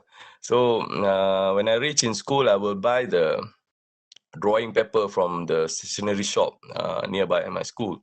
I will buy a drawing paper for 10 cents. Then before my class started, I just sit in one small pondok in my school and I start to draw my favorite cartoons like Ninja Turtles, Thundercats, Popeye the Sailor Man, and all that. And then I realized my friends, they kind of like that work. They will ask me, "Hey, can you sell me this one? I really want to have this drawing." And I will tell him, "Okay, 30 cents." So so from there, I managed to earn some extra pocket money. I help them during the art class to draw. I sell my drawing, my cartoon drawing to them. But I don't take it like very seriously. I just do it for fun, not like every day doing the same thing. But the things that keep troubling me, like every time, for example, when it comes to the agama class, when it comes to the agama Islam class, the Indian, because my school, they don't have a Chinese student at all, just a few Indians and Malays, majority is Malays. So when come to agama Islam class, the Indians students have to come out from the class. They will go to another class for the moral teaching, for the moral class. So every time, most of the time, my fellow friends, when I just stay in my class for the agama Islam class, they were trying to chase me out. They say, "Hey, you're not going to the moral class? Why are you staying here?" Like this kind of things, like keep become a problem for me. Sometimes I have a small chaos there, fight with my friend and all that. But time after time, when I grow up, become more matured in this, how to handle this thing. Then, when I was in Standard 6 in 1996, I tried to produce my own comic, my DIY comic. I do a comic called Sahabat Wawasan. It's a story inspired from the movie E.T. You know, I do the story how if the alien land up in Kampung and how it's grow up with me and my friend, how we taking care of this alien, how we hide it from the Kampung people and all that. I tried to send this comics to Gila Gila and Ujang at the time, but I don't get any response from them. That makes me like kind of I'm give up. You know, I'm disappointed when I shared this story with my friend. They all keep telling me, "Oh, no, your drawing is not good. That's why you don't get this opportunity and all that." But I don't know because I don't know, the majority of the cartoonists is all the adult people. There's no children working in the comic, right? So then I give up after graduate from my secondary school. I don't even touch my pen. No, I stopped drawing. I'm more focused in BMX riding, and I start to work as in a coffee shop. I'm very good in making teh tarik. So I worked in a coffee shop for a few years. Then I moved to work in a factory. Then a lot of things. I do like many kind of work. You know, I can list down like it's like kind of never ending story. I drive lorry. I collect I become the lorry collector. Follow the lorry driver and all that. You know, which is all my previous work is not related in art at all. You know, until one day, after that, I'm getting married in 2006. Then I have 2 children. In 2013, my wife is pregnant, my 3rd child. At that time, I just lost my job. No, I just lost my job. Oh, thank you, Dr. Anna. I just want to say you to start the slide. Thank you so much. So I lost my job. You know, kind of broke. You know, I borrow money from my mom, from my friend, from everyone. Like I'm totally lost at that time. You know, even I'm not sure how many people has faced this kind of situation. You know, I went to my in-laws' house. I think this is first time I'm sharing this. Even during my previous talk, I didn't share this story. I think you guys are mature enough to take this thing.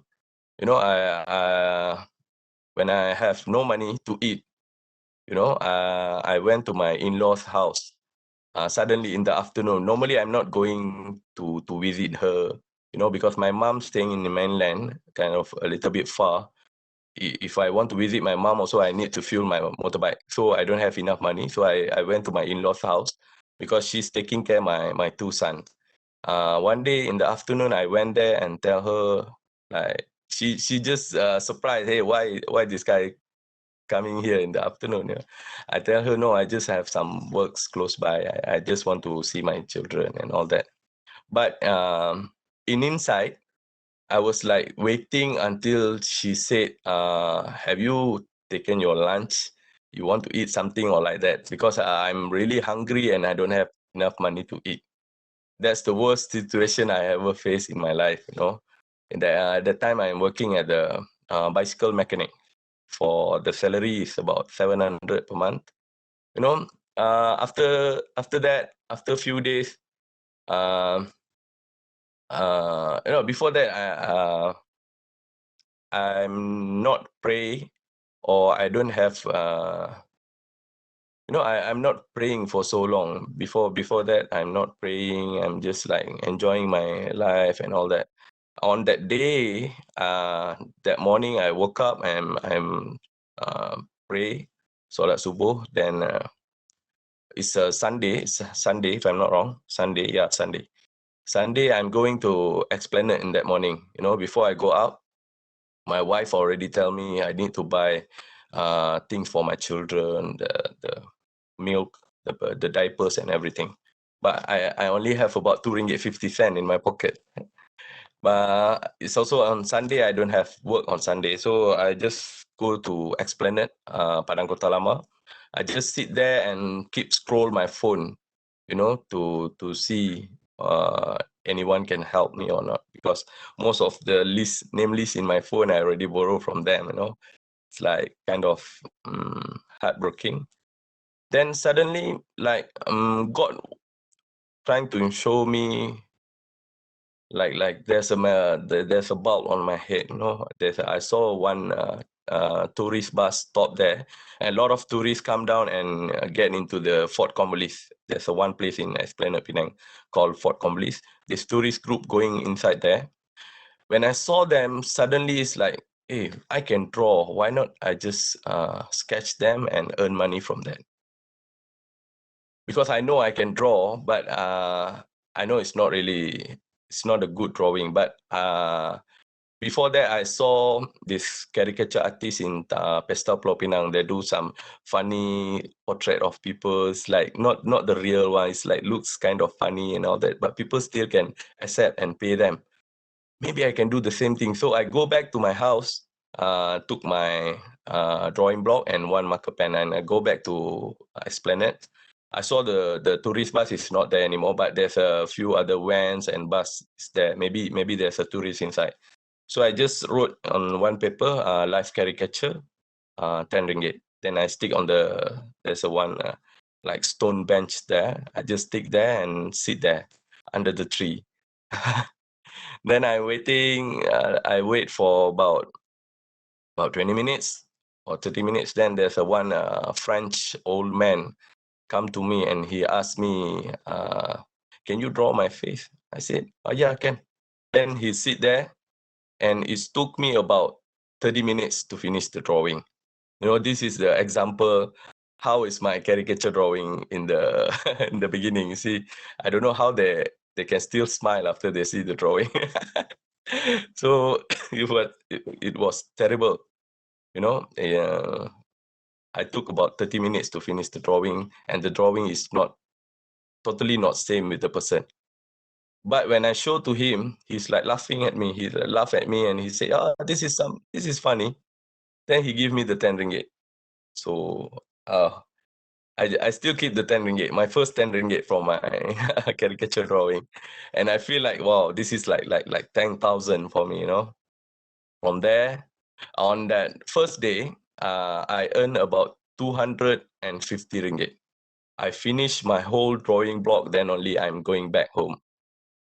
So on that day, I decided I want to become a street caricature artist.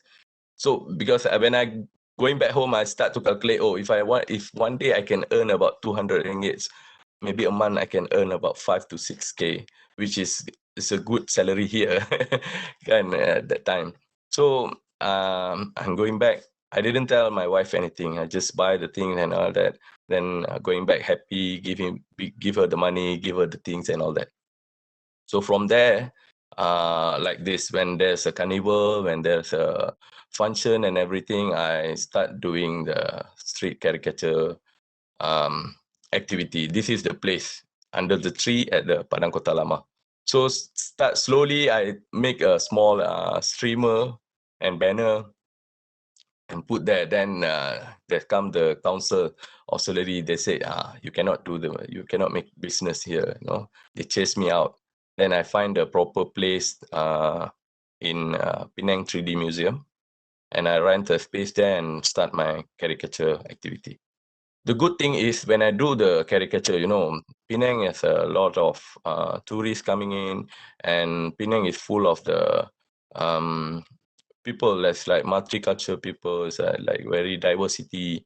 You know, I got the chance to interact with different kind of people from different kind of religion and cultural background. You know, even the simple thing. When I do a caricature, I wrote the name in a red marker. It should be no problem for Muslims and Indian maybe, but for Chinese they don't like when I when I wrote their name in red color. Oh, they say, oh, no, you cannot write it.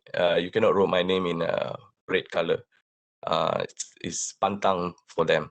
So you know, this is the simple example where when every time I draw, I keep talk to them and I try to learn about themselves, which is I don't have much chance during my school days, because my school days is majority surrounded by Malays, you know. So I get the chance to interact with the people from overseas, with the local people, and when I learn about their culture and then everything, the idea to make my own comic, which is I give up in 1996. I said, okay, I got a much better idea now. I can do the multicultural story into my comic. I want to add this all this multicultural element into my comics. Then I start to draft my first comic called Tanjung Life. Tanjung Life. So for Tanjung Life, we see in Malaysia, from those days until now, even Upin Ipin on and all that. When it's come to the animation story or cartoon story, there will be like one hero which is from certain background, maybe Malay. Then he has his fellow friends, which is Chinese, Malay, Sikh, and all that.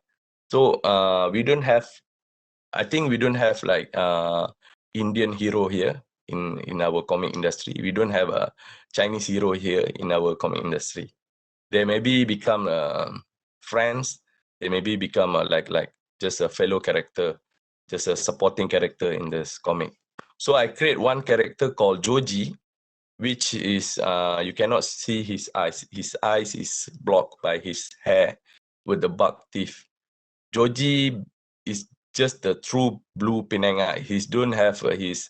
I don't tell her about his religion. I don't tell her about his what is real name. He just called Joji. He can become anyone. He can become Mutu. He can become Achong. He can become Salim or anyone.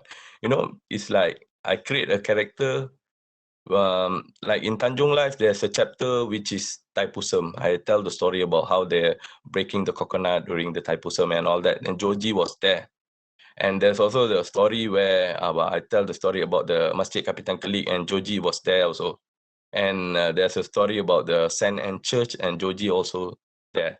So Joji can be anyone. So anyone who read the Tanjung Life, they can relate themselves as the Joji's character. So I'm going to KL and find out my mentor, Datuk Lat.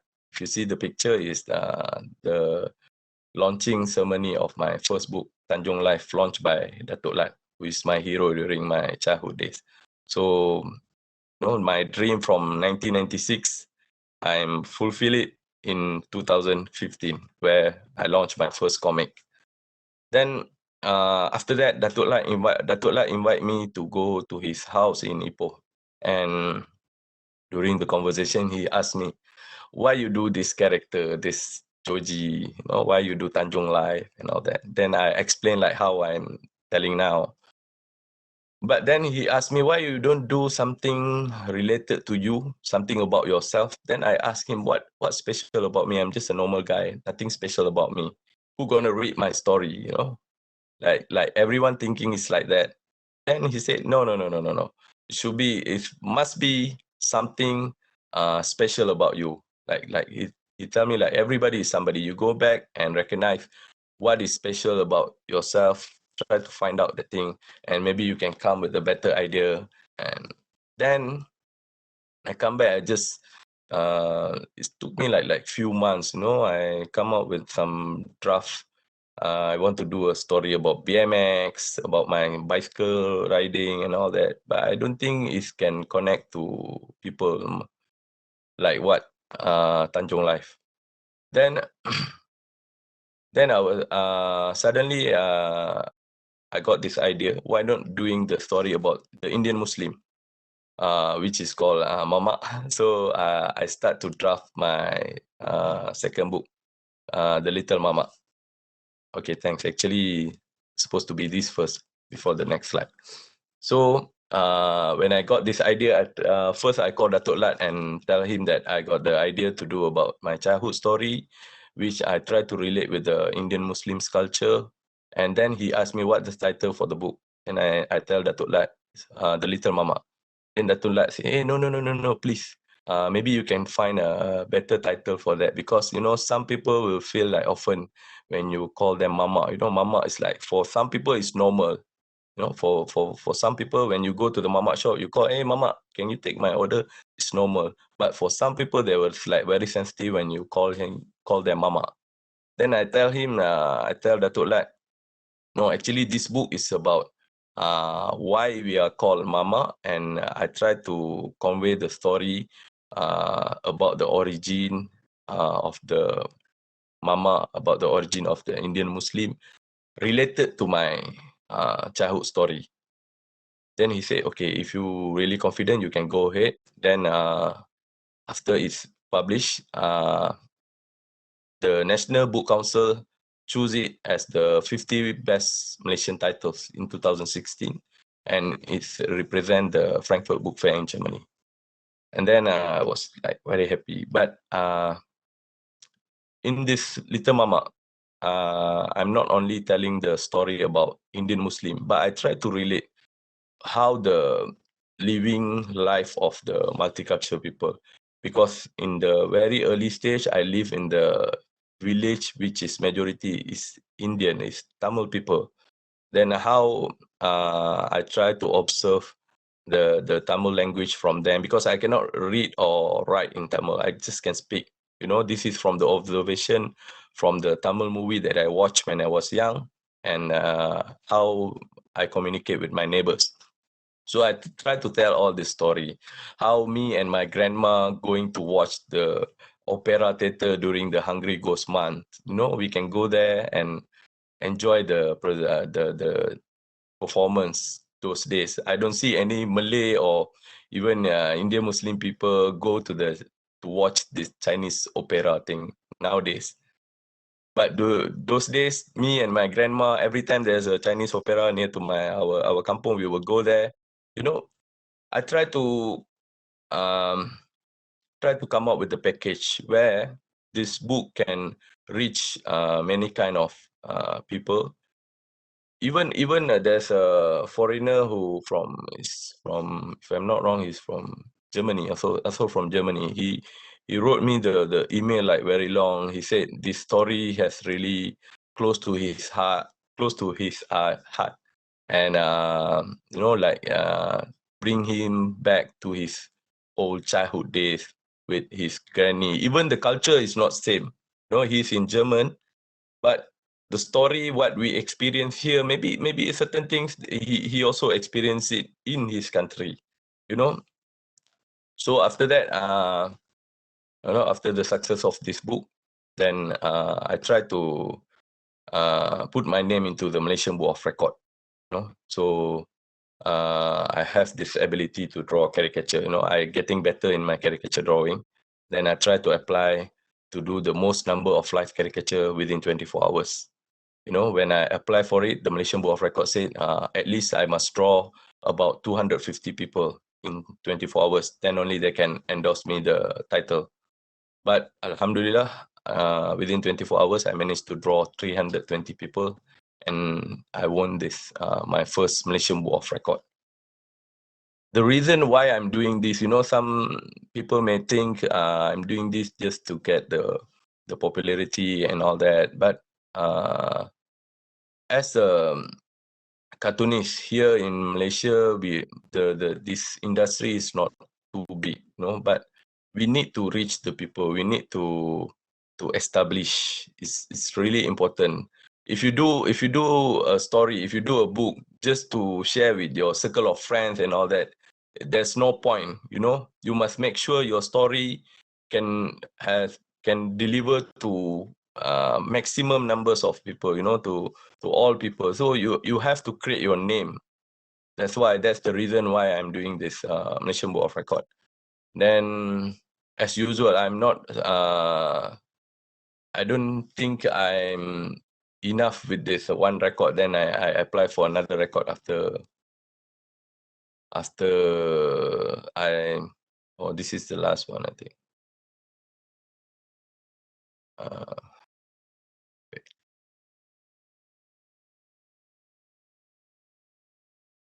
Okay, no worries. I just come out with it. Sorry.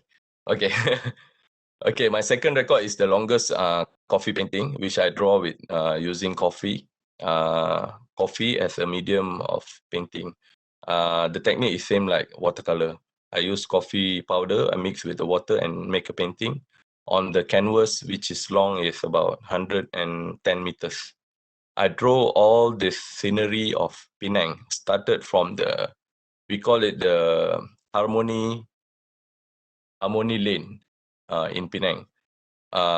It starts from the Masjid Kapitan Keling. If you see in Penang, there's a one place called Harmony Lane. There's a Masjid Kapitan Keling, the mosque. When you walk a few steps, you can see there's an Indian temple. Then when you walk again a few steps, you can find the Chinese temple. Then not far from there, there's a church, all in one lane. I feel this place is like very special, you know. Yeah, this is the picture of my longest coffee painting. So I feel like this is like very special for me, this place. So I want to tell this story into my painting. You know, start from there. I paint all the scenery of Penang, around the Penang Island. This is in 2019, my second record, sponsored by Starbucks Malaysia. And then I come out with the third book. I got the grant from Think City to produce my third book. Oh yeah, I forgot to tell about the story, how I managed to publish my book. Before I published my first book, I have been rejected by 13 publishers because most of the feedback from them, they said there's no market for comic books. You know, that time, Ujang and Gila Gila, all that is already like very like slowing down. So they don't think they can publish a comic book. They all reject my work. Then only I got this. My first publisher is Clarity Publishing. Then after success of these two books, then I have all this record and all that makes my profile more stronger. Then I apply for a grant from Think City. So my third book, easier for me. I already got the grant and fun to make my third book called The Little Mamak Lost in Bagan. Then after that, my third Malaysian book of record is the longest comic strip. This is the Penang City Stadium. If you see in the middle, there's a one white stripe. It's actually my comic strip, which is long about 151 meters. The story is about Proton Saga car, the first Malaysian car, Proton Saga car, and how it's traveled from the Malay family to Indian family, then to Chinese family. You know, this 151 meters is like 50 meters about the journey of this car with the Malay family, then another 50 meters with the Indian family, and another 50 meters with the Chinese family. And I tell the story from the perspective of the car. Like I said before, I don't want like there's a one major hero in the story, then the rest is just a supporting character. In this story, the car become the hero. You know, because the car itself not belong to any religion or cultural backgrounds, right? So the car observe the story of how the Malay people, how their culture is, how the Indian people, how they celebrate Deepavali, how these three like how this diversity, you know, how they live together, how they can go and sit in one kopitiam together to have their meals and all that. You know, there's no problem here. We can live like. So I'm done this from the support by the Yayasan Hasanah. I got the grant to produce this longest comic strip, and this is my third Malaysian book of record, and I also received it from the hand by Datuk Lat. And that's it. I think it's getting too late already. So you know, my point is when you try to tell the story, especially about this trans culture and all that, even though we tell the story from our point of view, especially in Malaysia, I think it's good if you can go straight to interact with the people. You know, we must break the barrier, which I see nowadays. Most of the people, like, you know, when they go back home, they just spend their time in their house, inside their house. They don't have more activity with their neighbor and all that. You know, I got this chance when I do the live caricature thing because I got the chance to interact with more people. that's why I can come up with all these stories. To try to get that chance, try to create that opportunity, try to break the barrier and make friends. So that's it from me. So, okay. Thank you. Thank you so much, Mr. Azmi. I think you walk us through those intricate details, very delicate, to a point where it hits hard to, I think, and I can say for the rest of the attendees here, that it is, we can relate to your stories very well. And I think that those childhood memories cannot be torn apart from our cultural identity. And I like how you weave these delicate details into your stories. And if I can summarize in just one word, because we're running out of time here, comics are not just mundane storytelling. It is about the intricate, delicate details about who we are. We cannot take ourselves as homogeneous. Our cultural identity can be torn apart when we talk about economic and sociocultural issues. And I think that your work is central to understanding about what's going on in our world today, particularly in Malaysia. And I like when you pick on these multicultural fragments, just so to speak, because we can always relate to that, and we will always come back to who we are, and these details cannot be separated from any kind of discussions.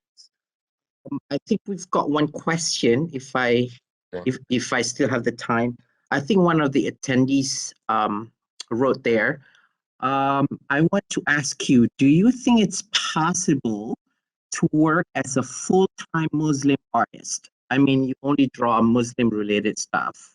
I think maybe the question there is, can a comic artist become, a full-time job, or do you need a part-time job aside from that? I think that's what the attendees want to ask.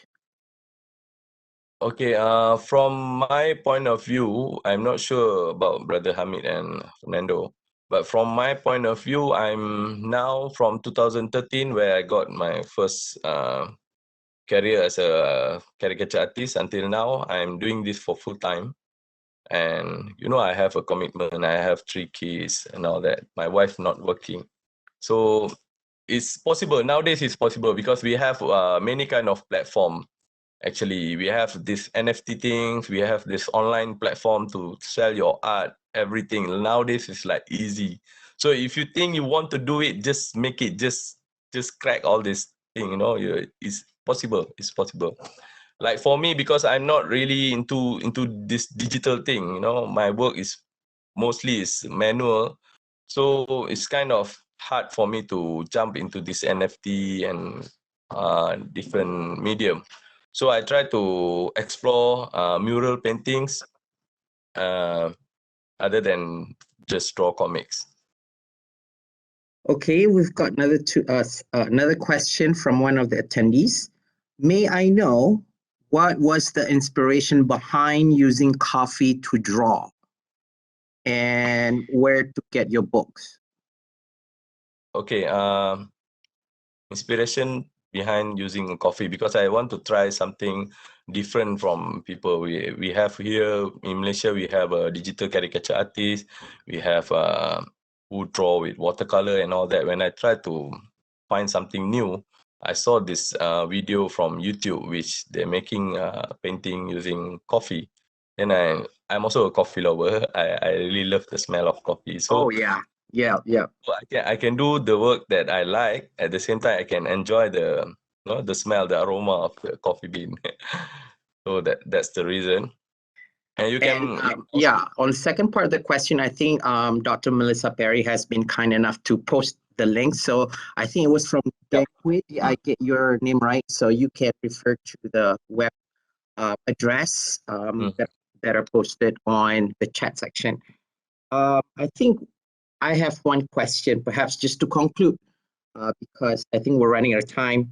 The last question is, what aspect of cultural diversity do you hope to get off of your comics or arts? You know, we talk about multiculturalism, we talk about the engagement with a lot of people from diverse backgrounds. What are the things that you want to explore and you hope that your comics will get through?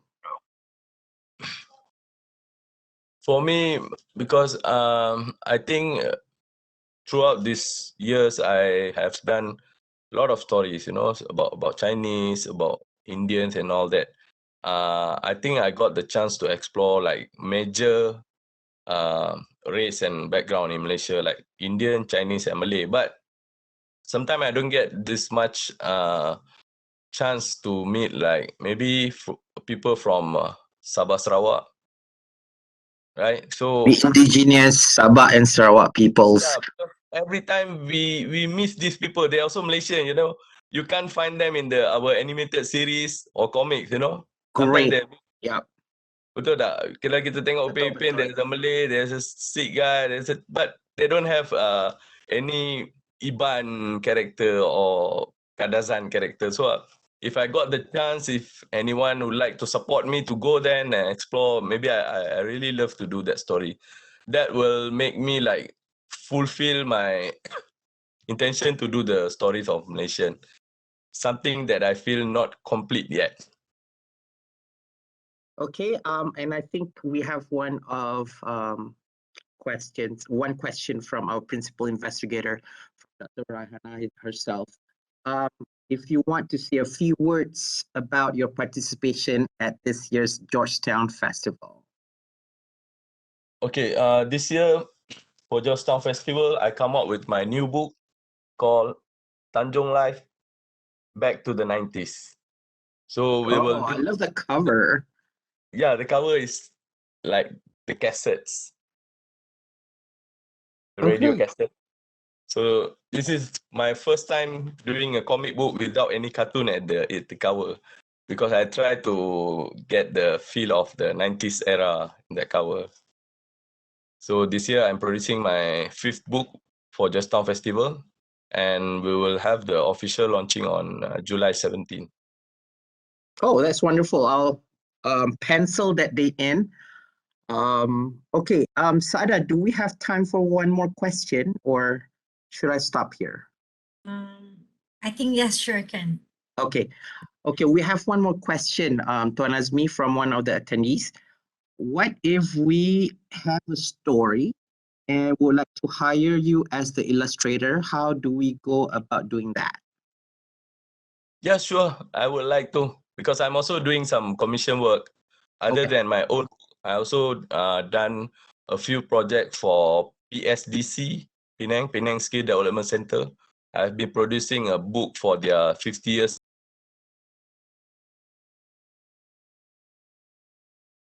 I think you're breaking So up. I always like to collaborate.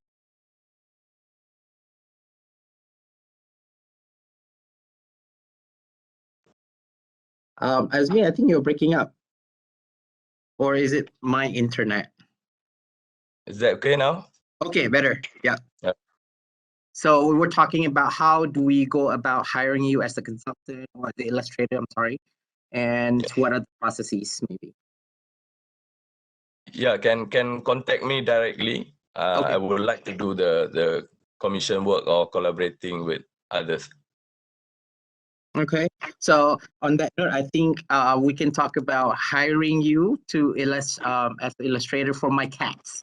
I have 3 cats. So I want to put them like in comics. I'm attached to them, so maybe I can frame them in from the perspectives of comics. With that, Sure. thank you very much. Thank you very much, Tuan Azmi, for your breathtaking breathtaking stories, taking us through all the nitty-gritty details about your childhood memories. And I think your comics will soar far and higher. It will break the ceilings of hopefully one day we will use comics as policy making, and hopefully we will use comics to greater worlds. With that, I thank you very much, and over to you, Saada. You can take it from here. Thank you so much, Associate Professor Dr. Muzaffar Idrus. And thank you, Mr. Azmi, for sharing with us your great You're most story and your perspective on transcultural storytelling through comic. Ms. Azmi, please know that your story motivates us to be better. And actually, it is an honor to be given this opportunity to listen to your bittersweet journey. Thank you so much. I love it, and we all most love it so much. thank And you, yes, and thanks to thank you. everyone. And yes, thank you to Associate Professor Dr. Muzaffar Idrus too. You've heard three very impressive storytellers who have shared their journey of transculturalism and how that journey, to some extent, has helped develop a transcultural mindset in them. We hope their journey and sharing session inspires everyone in attendance to reflect on our own journey of intercultural engagement within your own society, and perhaps as a member of the global village through your participation on various social media platforms. Ask yourself, how you have developed a transcultural mindset. And if you do share your thoughts, please remember to hashtag us, hashtag transcultural mindset. Now, as the saying goes, everything that begins has to end. Thank you again to our great speaker, our honorable guests, and our respected participants. This webinar was jointly organized by muslimmanga.org and the Transmedia Storytelling Research Team of UKM, headed by Associate Professor Dr. Raihana. Our industry partner is Komuniti Muslim Universal, headed by Mr. Aizat Shamsuddin. I'm Sada, who has been your host for the event. We would like to acknowledge the Dean of Faculty of Social Sciences and Humanities, Professor Kadaruddin Ayub, Associate Professor Dr. Nour Muhammad Noor, the Chair of the Center for Research in Language and Linguistics UKM, and Associate Professor Dr. Abdul Latif Ahmad, Director of UKM Global, and our industry partner, muslimmanga.org and Komuniti Muslim Universal for their support in ensuring the success of this webinar. We also would like to say thank you to Mr. Mike, the technical officer, for his brilliant work. Thank you and take care, everyone. Have a blessed day ahead. Assalamu alaikum.